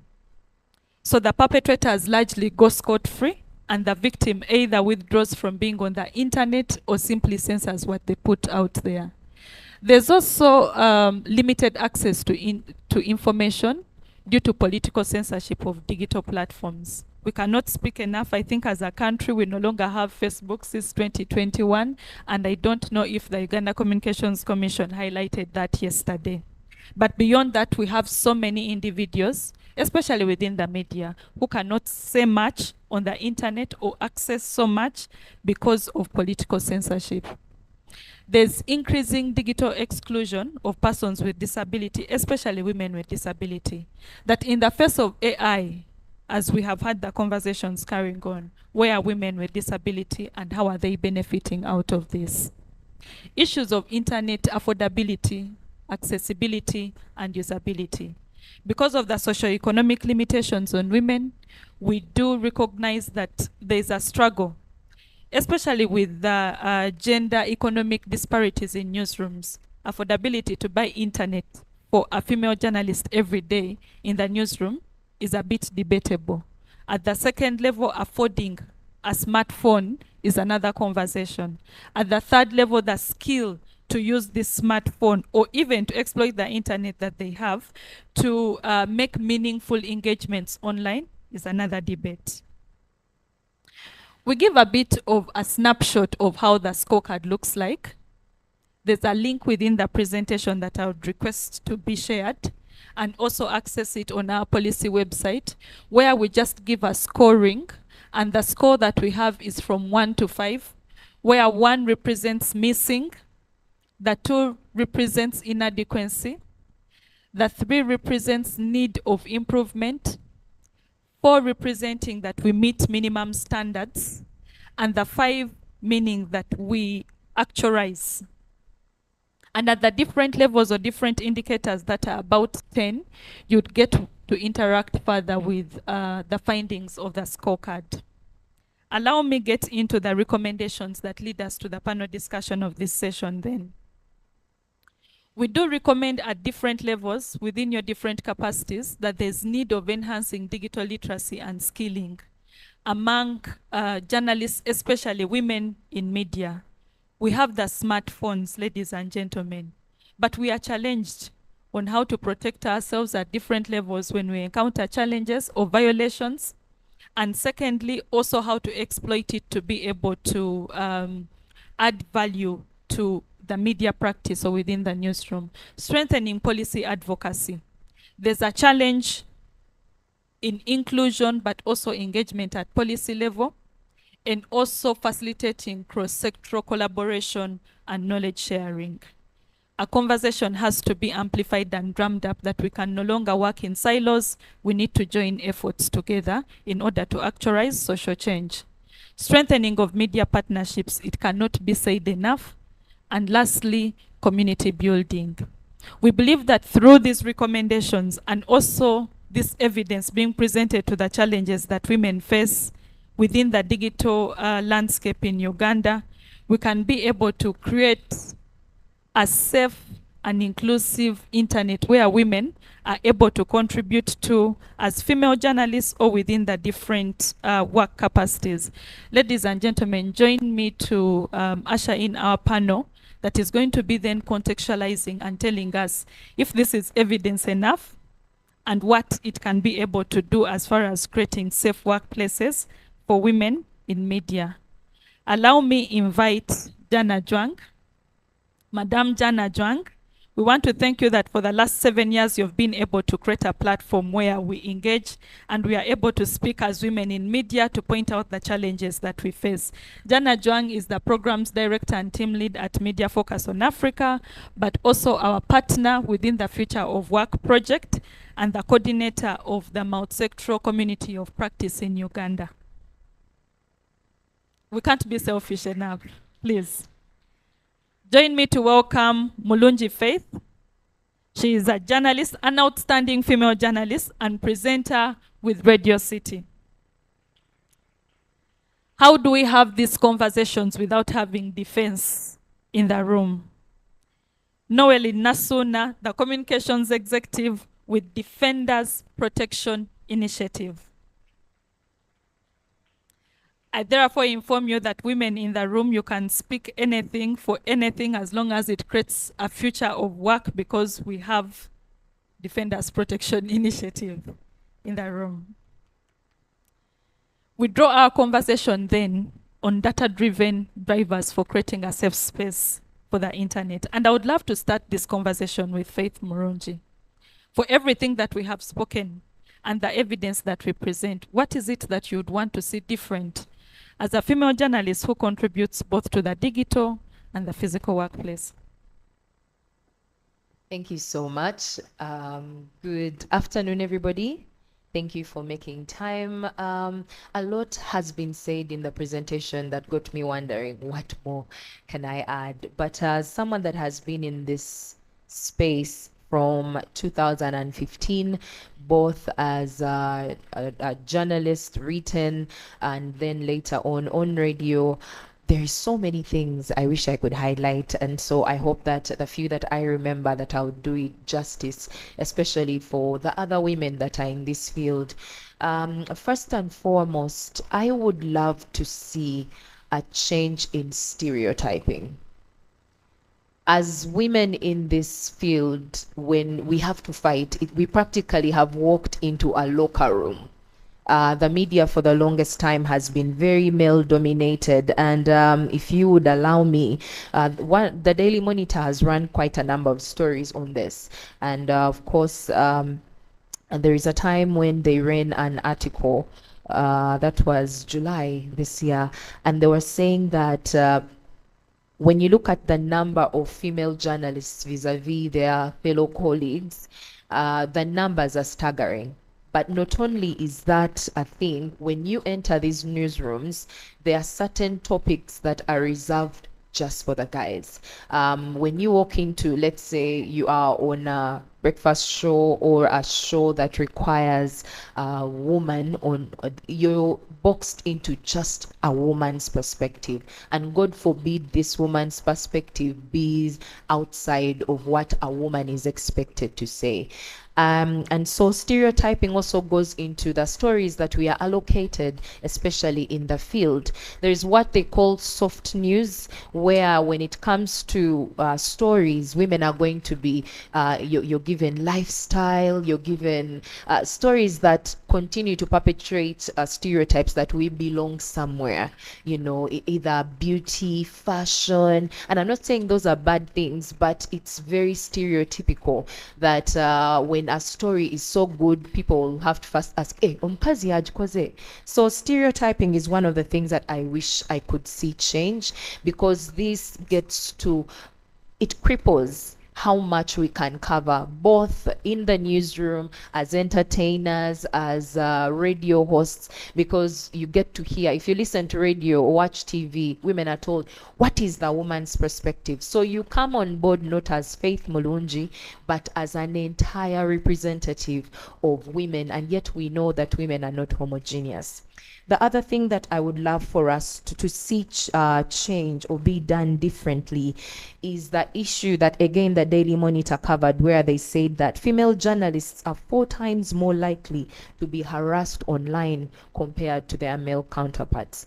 We all are on social media, and we do know that, God forbid, a female journalist state an opinion that is maybe unpopular. I'll use Maritza Mama Kele as an example. This was a very laid-back conversation. They were talking about Kameza money, and she says, I believe a woman should get 1 million shillings as Kameza money.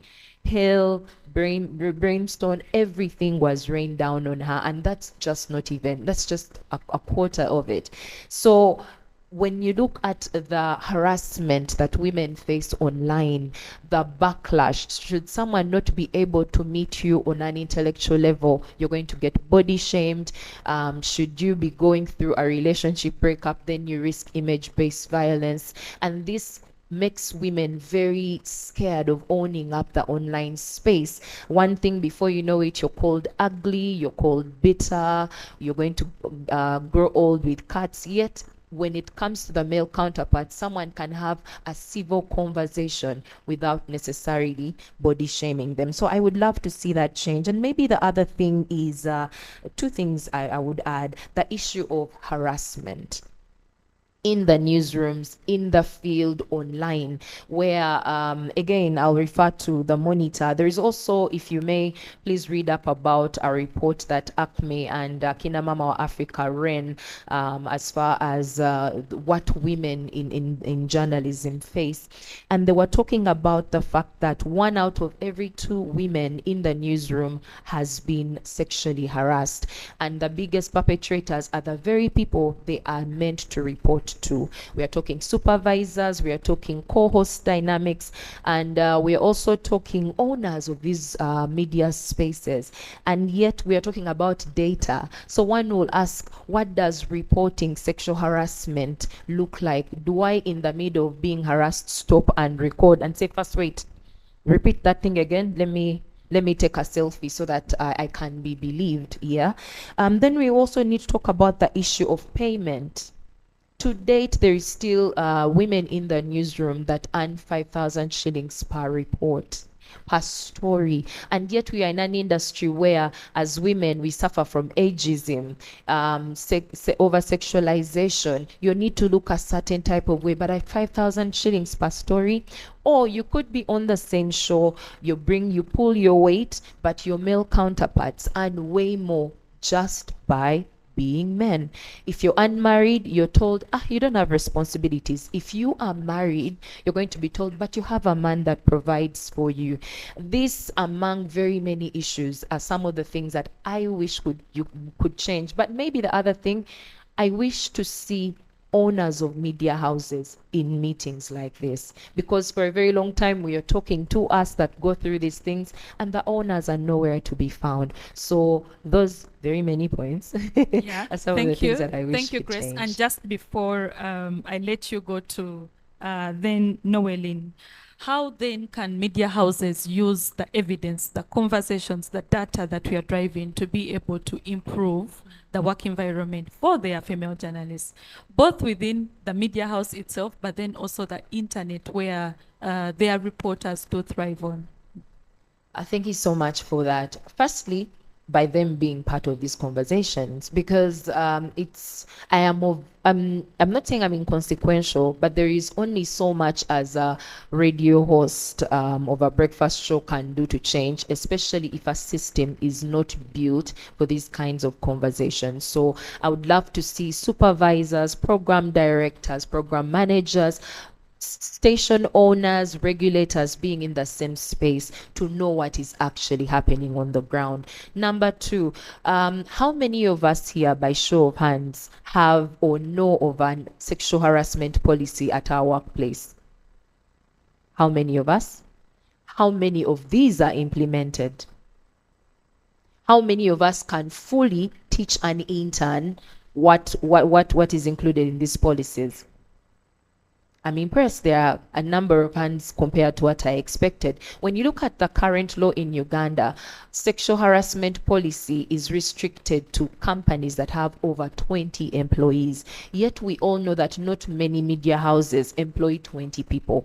I don't even want to go into NSSF and all these other things. So we need to see, one, that the bill, the act it's actually being discussed on the floor of Parliament. We need to see it being adjusted to cater for every workplace, because who is going to check a boss that is using the power dynamics to abuse interns and women in their workplaces?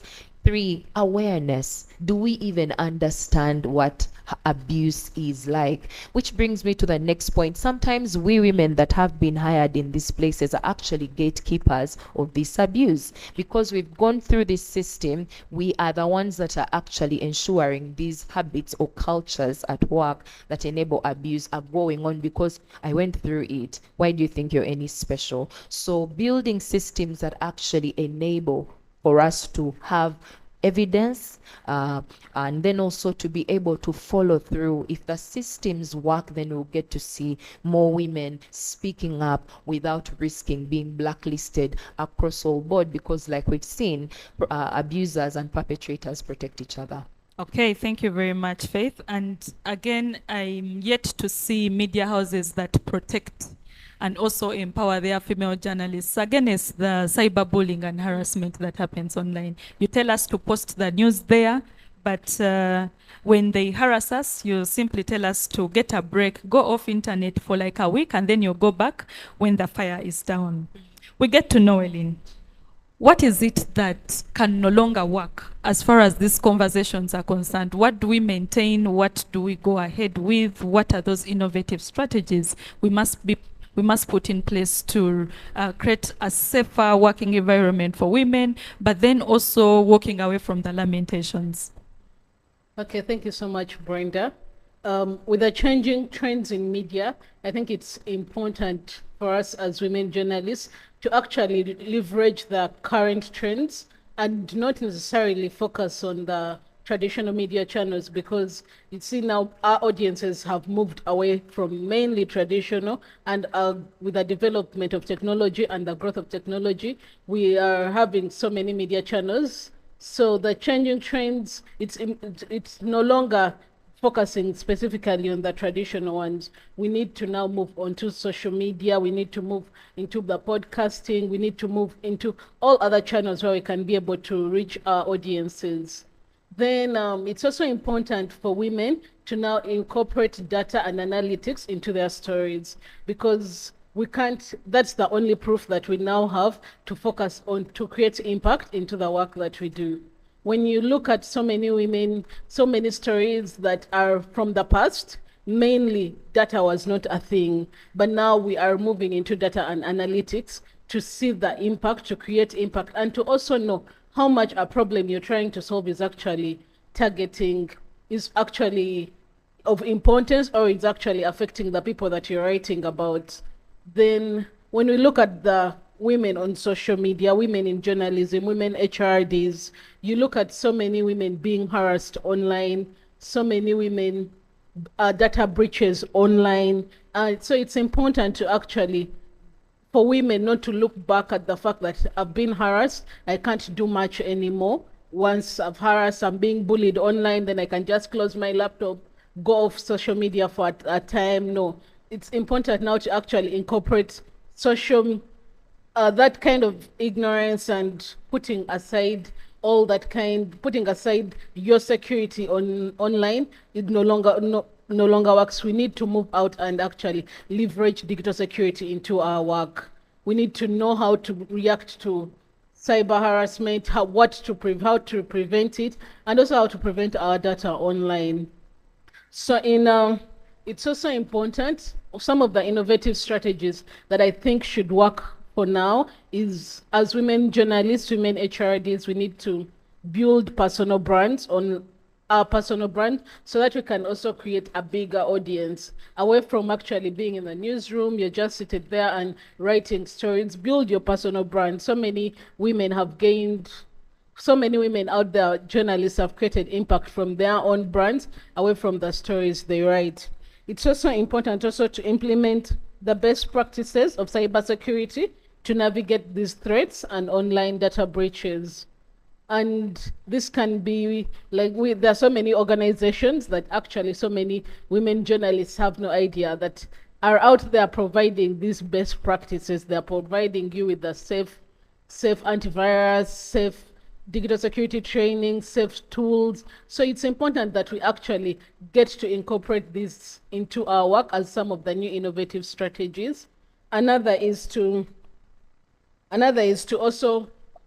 a call for women journalists to actually move into specialized fields, away from just writing about entertainment, fashion, beauty. It would be good to see so many women journalists moving into data journalism, moving into environmental journalism, political journalism, so that we can fight all the stereotypes that are going on around women. Yeah. Yes, thank you very much, Noeline. I guess we are trying to build those brands. We are moving to those specialized fields, but the other internet users are not any fair to us. They are pushing us off those spaces. And as we progress with the conversation, then we need to get to Jan. I see different faces in the room from yesterday. And we need to understand then, how can a multi-stakeholder and a multi-sectoral approach, or even conversations or working, be able to guarantee a safe internet and safe workplaces for women in media? And is there such a thing anyway? In another world, I would apologize for coming back on a panel after speaking about an hour ago, but then it speaks to the confidence issues we are talking about. Like, a lady can come and do 2 or 3 things, and the third time she's saying, it's too much. I've over-appeared as a source.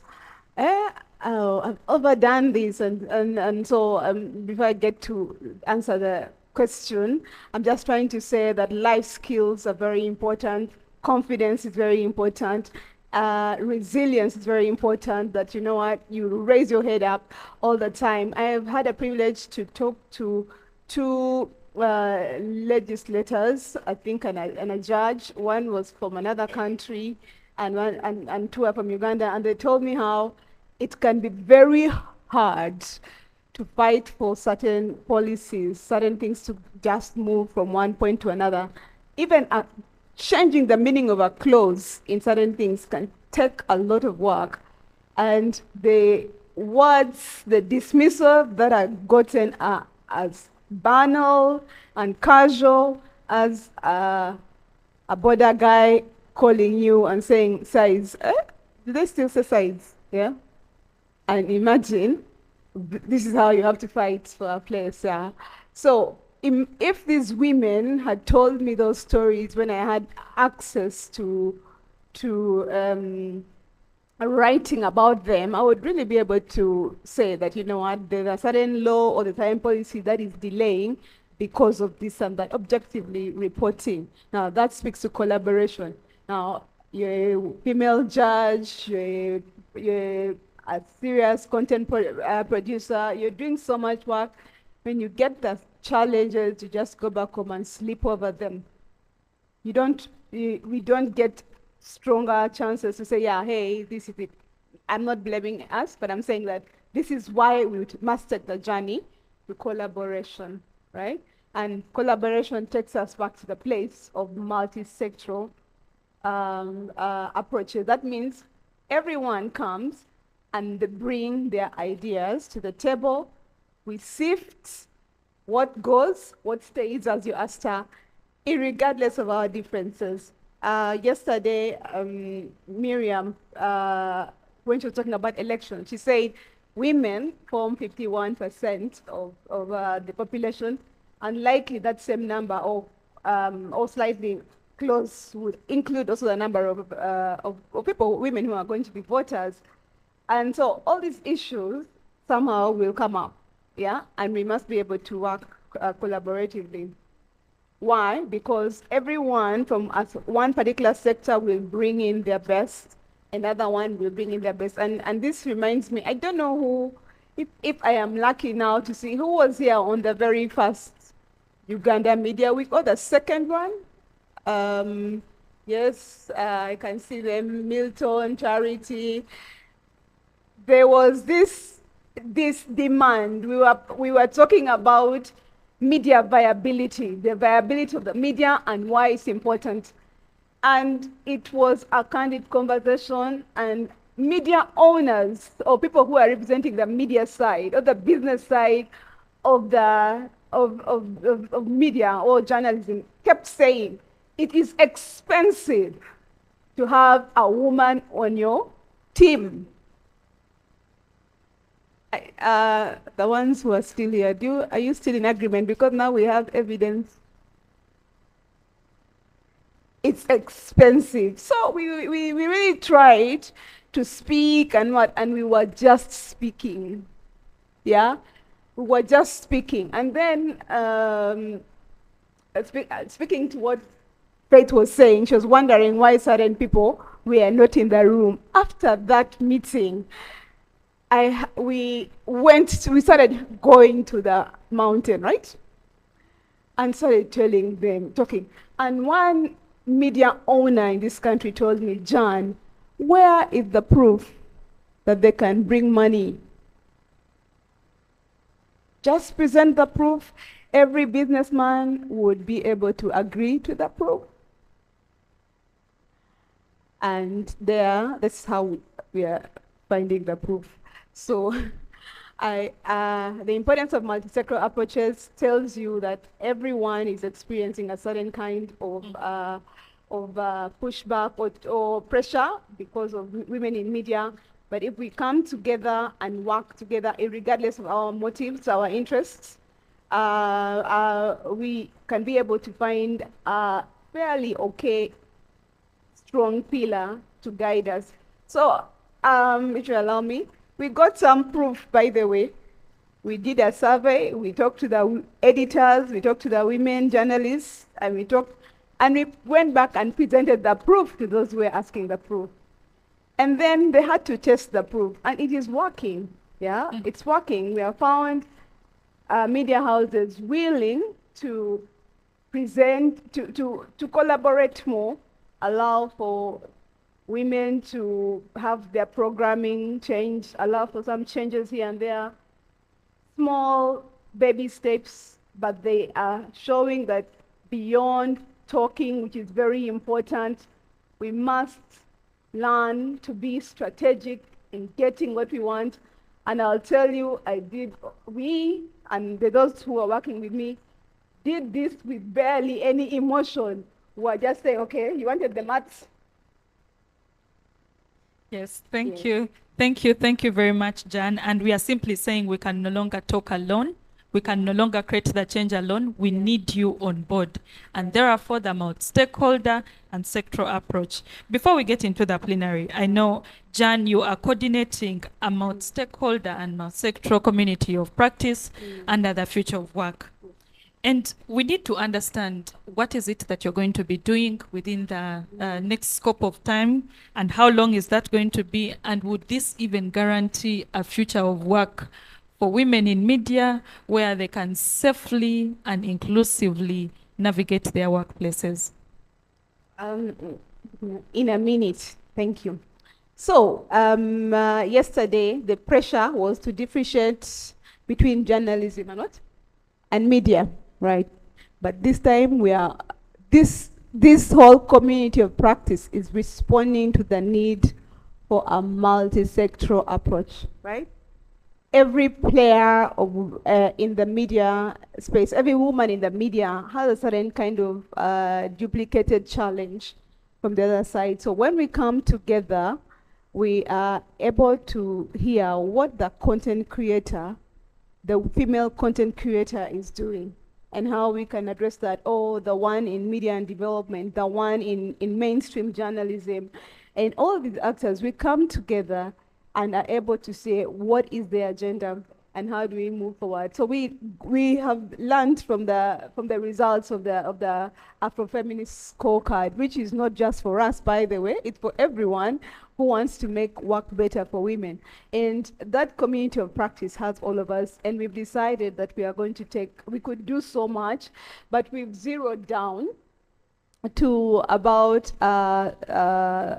3 focus areas to just try and make sure that we move forward in making sure the future of work is better for women. And so we have a team that thinks that addressing policy issues will get us somewhere. We have a team that says capacity building, training female journalists, training content creators, training users, safety and all of that. They will commit to that, but we'll work together. And then we have another one that is focused on raising awareness, because why are these important? On the other hand, there's a lack of information. 2, the lack of skills. 3, there are issues that must inform decisions, and that's where we come on policy making issues. So this community practice will pick out a few actions that will allow us to move forward to address the challenges by working together. And the beauty of it is everybody in there has something to add to the table, something to guide, and we're not just a community of practice alone, we are looking out to collaborate with other people to try and move the agenda forward. Essentially, the principle that we are in agreement that something must be done. And then second is, if it must be done, it must be relevant to the people who we are working with, and it must be timely, such that we do not just do it for the sake of doing it. Essentially, this should be one that should last forever, because we will be able to share our experiences and learn and ensure a level of continuity. Okay, thank you very much, Jan. I guess our sister from Uganda Christian University, you can hear that the work is being done to create a safe environment for you to come and join the practice of journalism. It's not all that bad. But I'd love to state, as we get into the plenary, that a few years ago I was at university, and my good doctor happens to be here. He taught me and mentioned all the roses, but he forgot the thorns within the practice of media. And my experience in the field has enabled me to bring the evidence back to him that it is not any rosy.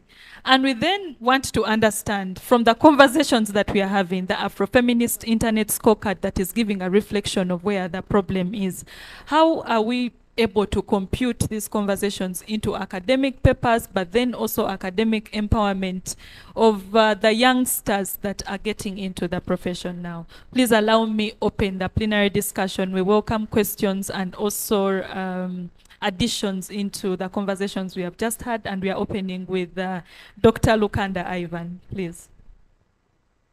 I will put him on the spot. He burnt my fingers too.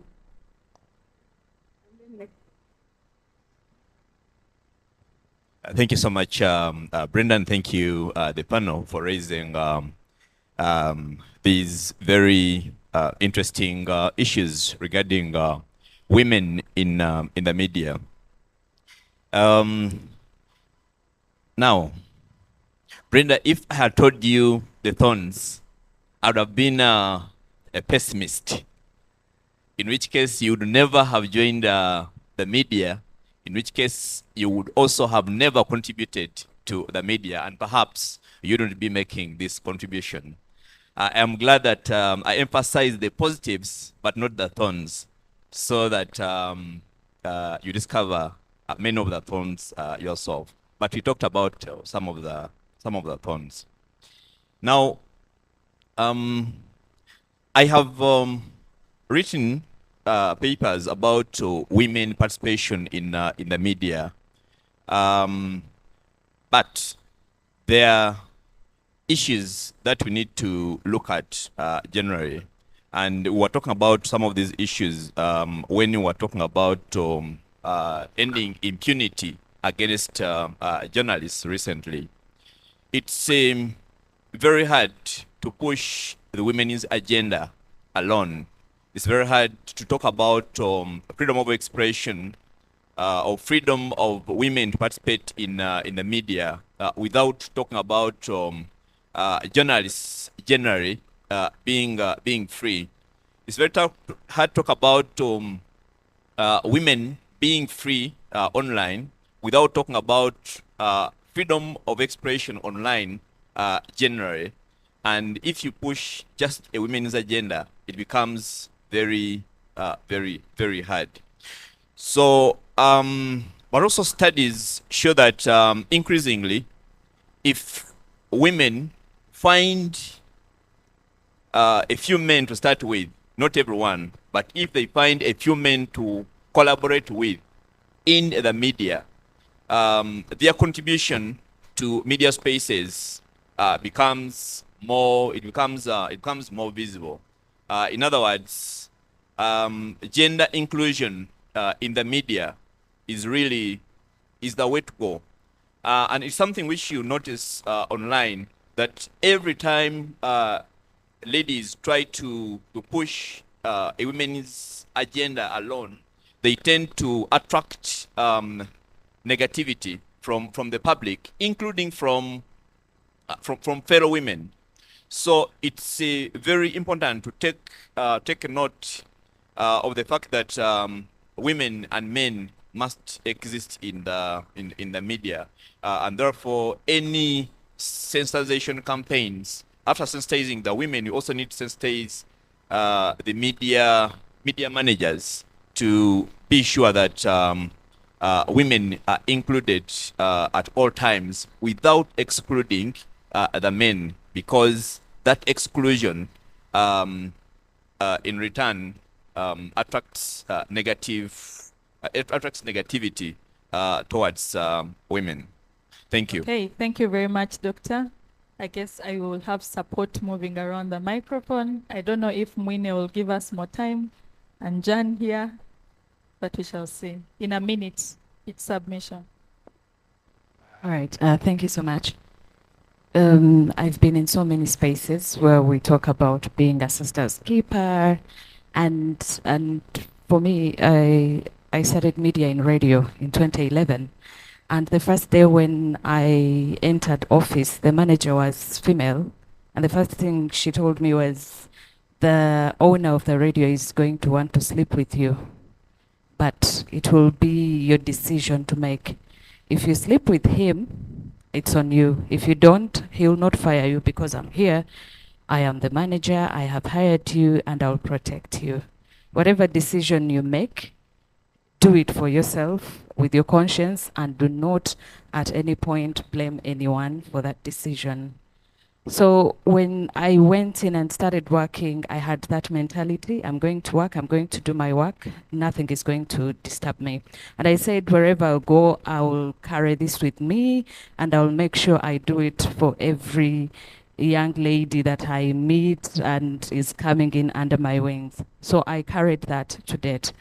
Secondly, so when Murungi talked about the gatekeeping, the women who are gatekeeping this abuse, it really touched me, and I think this is something that we need to take note of. If you're an editor, if you have an upper hand, please, it is your responsibility to help the young ladies that are coming into the newsroom. Also, maybe one thing that she did not warn me about is that men will earn double your salary even when you're doing the same thing, because yeah, because when that same job, we were two. There was a male who was doing vernacular, I was doing English, and he was earning 450,000 more of what I was earning, and I found out later. So I went to management and complained. I said, but we're doing the same work, with the same working hours, everything. The only difference is the language. But that shouldn't really mean that I cannot earn the same. And the manager looked at me, said, you're very young, you're female, you're single, you don't have children, you have zero responsibilities. Why do you need money? This is a grown man, he has a family, he needs the money. I walked out and I never went back to that radio station. And things have been better for me. So don't really stand for, don't sell yourself too low. If they cannot manage you, please move on. It's better ahead. Thank you very much. And I guess she also didn't warn you in the future of work. Violation is not just sleeping with you physically, but then also harassing you on WhatsApp with endless "good morning, my love" from your boss. You never understand how that message forms up. Thank you. Okay, Yes, thank you so much to the panel. I am Joanne Comfort Palese. Now, talking about that, harassment online and what have you, we had a heated argument with Mulunji yesterday about the same. And just as Sarah has said, we have policies, we have the laws and what have you. Unfortunately, they are not helping us. The authorities are not helping us. So what are we going to do? Can we have a support group as female journalists? Because I believe 10 voices make more noise than one voice. If we can come together, we are not going to stop these gentlemen from thinking the way they think. We will not force them to use common sense, unfortunately. But we can use the common sense ourselves. Yeah. If you have walked into a workspace and you are told, and at times you're warned, by the way, Sarah was warned. At times we are warned that gentleman X has such behaviors. Why do you go ahead with leading this person on? What do I mean by leading them on? Someone, sexualizes you. You walk into office and they're telling you how that dress has brought out your bums and you're smiling about it. That is sexual harassment. Unfortunately, most of us think sexual harassment is I've been slept with. But you walking into office and this person tells you, when I look at your lips, I feel I should bite them. Oh my goodness. And that is what is happening, and you are smiling. Yeah, you are smiling. So if we are not being helped by the law, if our bosses are not helping us, can we help ourselves? Because at the end of the day, you are not going to work in isolation. It is a sad reality that it's happening. And it's even more sad that we need numbers. Why would you say, simply because I am one that has complained, it's not justifiable? Why do you want 10 women to go through the same for you to see or realize that it actually matters? I feel it is so demeaning for someone to say, I need numbers for me to take action. For you to say, I need 100 women to say they've been raped for me to think it is important for me to handle. It is so disrespectful for us to, downplay that there are males in the, media houses that are also being exploited. Simply because we say, you are a man, you can handle it. It starts from this one woman, this one gentleman, that many others are going to fall victim. So let us individually fight, but let's also use a group to see that we become better and make our profession better. When she was talking about, her fears in the journalism field and what have you, I understood where she's coming from. It is so heartbreaking. I was, making a light moment with Sarah, and I was telling her, you know what, it seems like it's not only journalism that has lost trust. I think all of us, when you look at the lawyers, when you look at all that, and somehow you realize MUEDB is far much better than a professional, unfortunately. Thank you, Comfort. We do recognize that as well, and it is sad that perpetrators are protected. You know the perpetrator, but you protect them. That is really evident in the space. I am being warned for time. I request that I only take 3 more submissions. 1, please, 2 submissions. I will take, Idris has the microphone. I will take Charity and Mochivi. Thank you very much, Brenda, and thanks. I would like in to a minute. I think this was a very important discussion. I would like to thank all the discussants and the people who have presented. Sexism and sexual harassment, I think, is one of the worst kept secrets in our media organizations. Largely, it of course affects females, although even males to a small extent, some of them have been victims of sexual harassment in media, but the numbers is really negligible. And I think one of the main causes, I'm not trying to justify it, and I think no one should try to justify the sexual harassment, sexual abuse in any way, but the high levels of unemployment have made our sisters also very vulnerable to this. I've worked in places, these young female interns come in, and their dreams has always been to work at this place. So some male managers have taken advantage, unfortunately have taken advantage of that. Big media is compiling stories of females who have been harassed, sexually harassed. We shall not reveal the identity of females, but we are going to reveal the identity of males. We are working around the legal issue because we expect a lot of backlash and maybe suits. It's a cause that big media has taken on. I'll be speaking more about this in the afternoon. But we feel that this is a very, very big obstacle to advancement of women in the newsrooms, in big media organizations. There's a lot of sexism. I know for many females to become news anchors, I know even a media organization where they'll tell you clearly, okay, you have the voice, you have, but you don't have the looks. I know a media organization that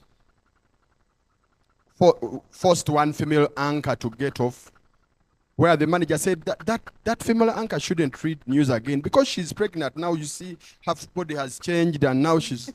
And we had a whole debate about it. But it's a reality. It's not right. We should call it out. We shouldn't conceal it. We shouldn't conceal it. And I think this was a very important discussion, and it's something that should be out in the open. I know a lot of these things, because of socialization, because of the way we have been brought up, some people take these things as normal. Thank you, Idris. I guess we shall have further discussion in the afternoon, and it is key argument noted. In a minute. No, it's not going to be a minute. I'll be lying, Brenda. I want to raise 3 or 4 issues. I'm called Charity. Sometimes I always say, every time I say I'm Charity, I assume everybody knows me, but I wear now 2 facets. One, I'm the board chairperson of Uganda Media Women's Association. I'm proudly associated with that organization. I took it up because I've been in the media for more than 30 years now. So how old am I? Okay. Anyway, I've not been in the media for 30 years, but I've been there for donkey years. Everybody who knows I've been in the media. So we are discussing an issue that is close to my heart, the issue of women. And I'm so happy, Mulunji, you did a very good job. Noelin, you've done a good job of saying we need new spaces. When I went into electoral democracy, almost my voice was alone. And every time I appeared to talk about elections, I said, that woman, whatever, yes, I didn't care. I was that woman, and I am still that woman, and I'm there. And I'm happy to have more women come join me in the electoral space and in the political space. It is your space. Come take it up. And so, Noelin, I agree with you. But I want us to reflect on three things. One, Trump has been elected in a country where the majority voters are women. And we expected that they were going to vote Kamala Harris. But they didn't. They voted who? But why? You ever think about these things? And so when we think about harassment, when we think about the journey we have moved as societies on the issues of stereotypes to women and girls, do we consciously or unconsciously do these things? And does it matter to any of us that those things sometimes come off so unconsciously? And so when my professor here from Makerere was telling us that we need to think about it in a balanced fashion, sometimes I am inclined to thinking that maybe it is right to think about it in terms of boys and girls. But why did we take that journey of affirmative action? Because women for more than 300 years have been relegated to a side seat. So they need some special attention. And let us not take it away from them with arguments that, oh, now the boy has been sidelined. I have boys. I love them so much, like I love my girls. But I recognize that there is an attention that we must give to the female. Botswana has just gone through an election. Only 3 women were elected into parliament. Can you believe that? 3, 1, 2, 3 in the whole of Botswana. What does that tell you? That in Africa, in Europe, still women are being marginalized, and these things are still so real and live with us. Finally, on one of the conversations that you people had, intellectual property is going to be a key issue to think about. So we're going to have to do raising awareness on the issue of intellectual property via AI. One of the things the US is fighting with China over, it's innovation. And you know you will innovate through your digital channels. So as we go innovation, we also have to think about intellectual property rights. I thank you. Thank you very much. Charity and Muchivi was closing the conversation. I am sorry. We have to be shifting the rest of the conversations online. I request that Muchivi closes the plenary. And as Muchivi closes, our panel shall be closed with a final submission from Jan, who will tell us then that from all that we have discussed. Yes, Muchivi. Thank you, Namata. And it was so nice that you began with a data perspective where we saw numbers, and we do believe that women need maybe more attention in regards to fighting, looking for safer spaces when it comes to our workplaces. Whenever I go into conversations regarding women, I think of my beautiful daughter, and it gives me a perspective every time I give my submissions. I know we have a challenge in our workplaces, and at times they come from the narrative that a woman is a weaker sex. And in most cases, whenever people are dealing with women, they bring that in the play, and at the end of the day, they make women vulnerable. Secondly, I think I've seen some women who tend to be, or ladies who tend to be vulnerable when it comes to saying no and yes.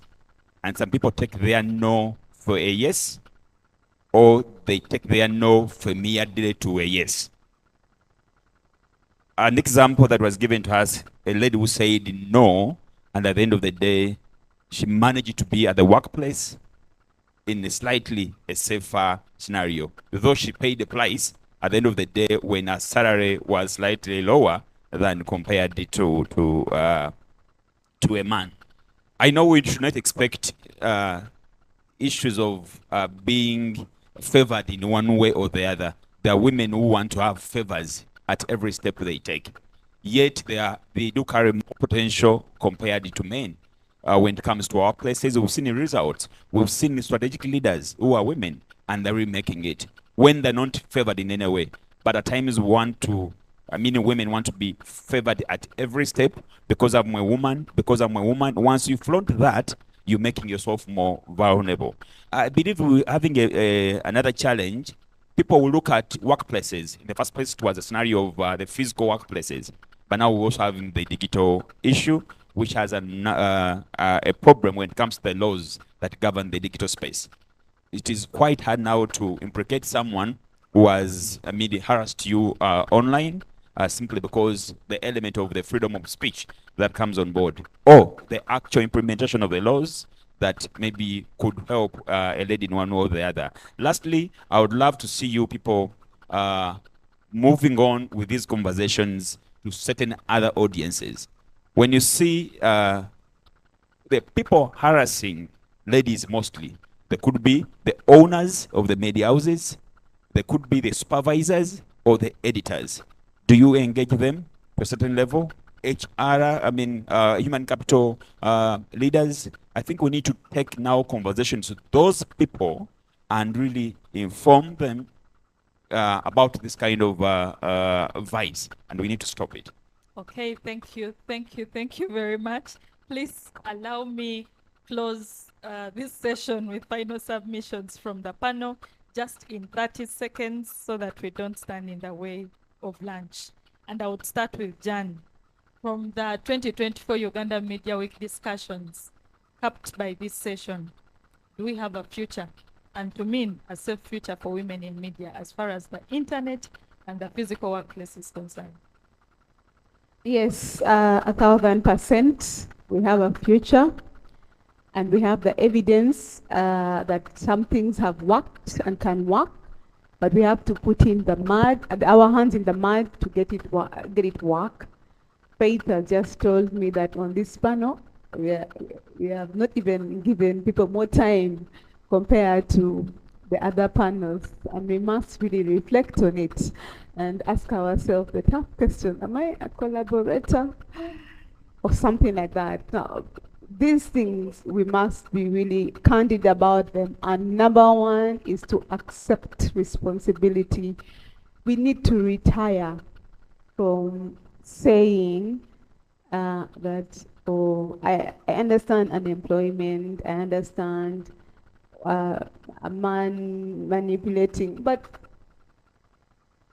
this is just wickedness.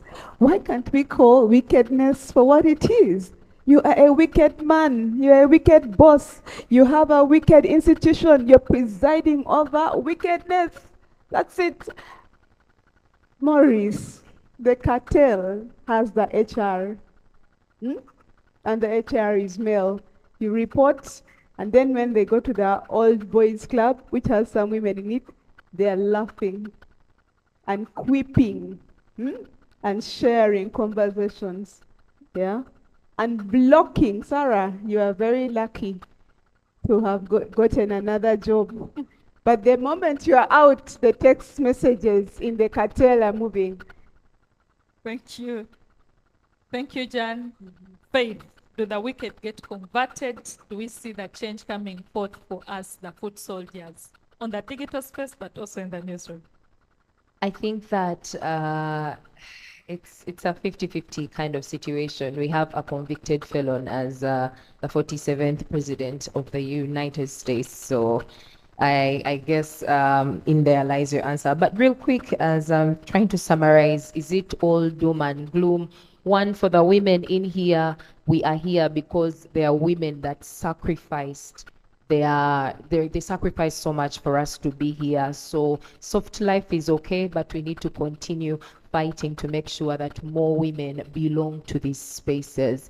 Women who are killed, when you look at the women's movement, and we are still being beaten and all, but please don't give up.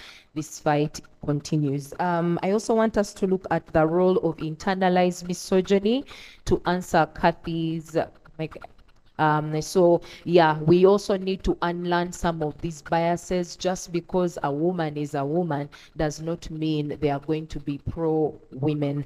But then also let's look at meaningful inclusion.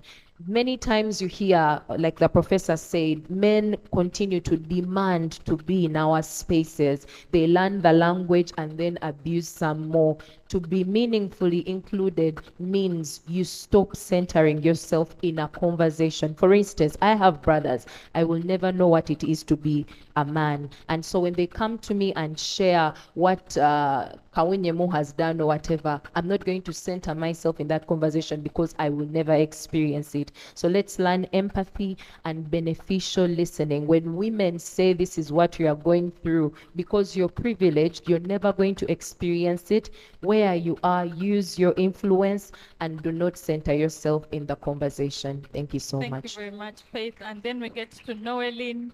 In the future of work, do we get protected? Do we have enough protection? Or where's the bearing as we close this conversation? What I can say is the protection is there, enough protection, but many women are not aware that it's actually there. So my call to women is to take up these opportunities that are available. I'll give a scenario. We have a digital security clinic that has been here for 2 days, and we have registered over 20 men getting these services and about 3 women. So please, we need to use the available services to be protected and also join the available networks. Thank you so much. Thank you. Thank you very much. We have given you the evidence. We request that you join us as we create safe spaces for us as women in media in the future of work. Thank you. Thank you, my dear panelists. Let me use my privilege. The issues are beyond just harassment, sexual harassment. And that's where the multi-sectoral, multiple approach must be addressed. Maurice, when we had to deal with the first conversations, we had to, 1, talk to the media owners, 2, talk to the editors, 3, look at the content, look at the programming, look at the sources. It's you have to address the ecosystem. Yeah, and indeed the framing. You have to address it, and because of that, all of you have something to do. The professors have something to do in looking at the modules, the programming guys. I mean, why are people still having nasty jokes in the morning shows? And why is the female presenter laughing along, basing on what Comfort said? So all of those things, we all have a role to play. We all have to introspect, but we also have to take a journey of optimism. And above all, to be human beings first. We are first human beings above everything else. And then to just try on a daily to keep removing every barrier. And then by the time we come back 2025, we'll have done so much. And I'm sure we are happy to share with you the results of the research and all of that. But the point is, every bit of the research can be doable, including something as simple like one radio station is doing, separating the toilets, female toilet and the male toilet, as basic as that. Back to you, Mine. Thank you very much as my panel steps down. Come on, I know you're hungry, but you can do a bigger hand clap than that. To our panel, thank you so much.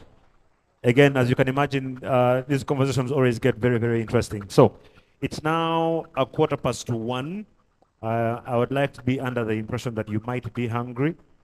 And so what I'm going to do is I'm going to ask that we do our lunch now.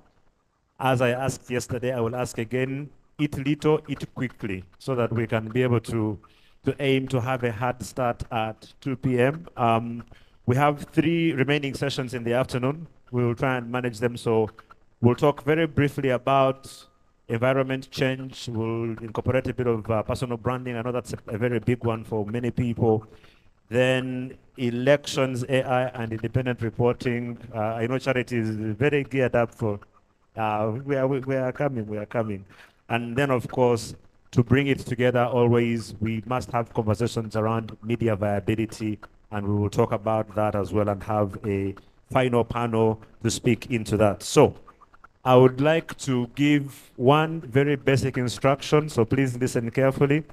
Normally when we break off for lunch, people usually have their own panel discussions here in the room for 20 minutes before going to eat. So I would like to kindly instruct, order, command, I'm now being patriarchal properly, that the moment I finish talking on this microphone, you stand up and walk to the serving point so you can eat and come back and we try and finish on time. So there's a saying in my language that they make little noise for eating, but I'm going to make a lot of noise for you now. Please go and eat now.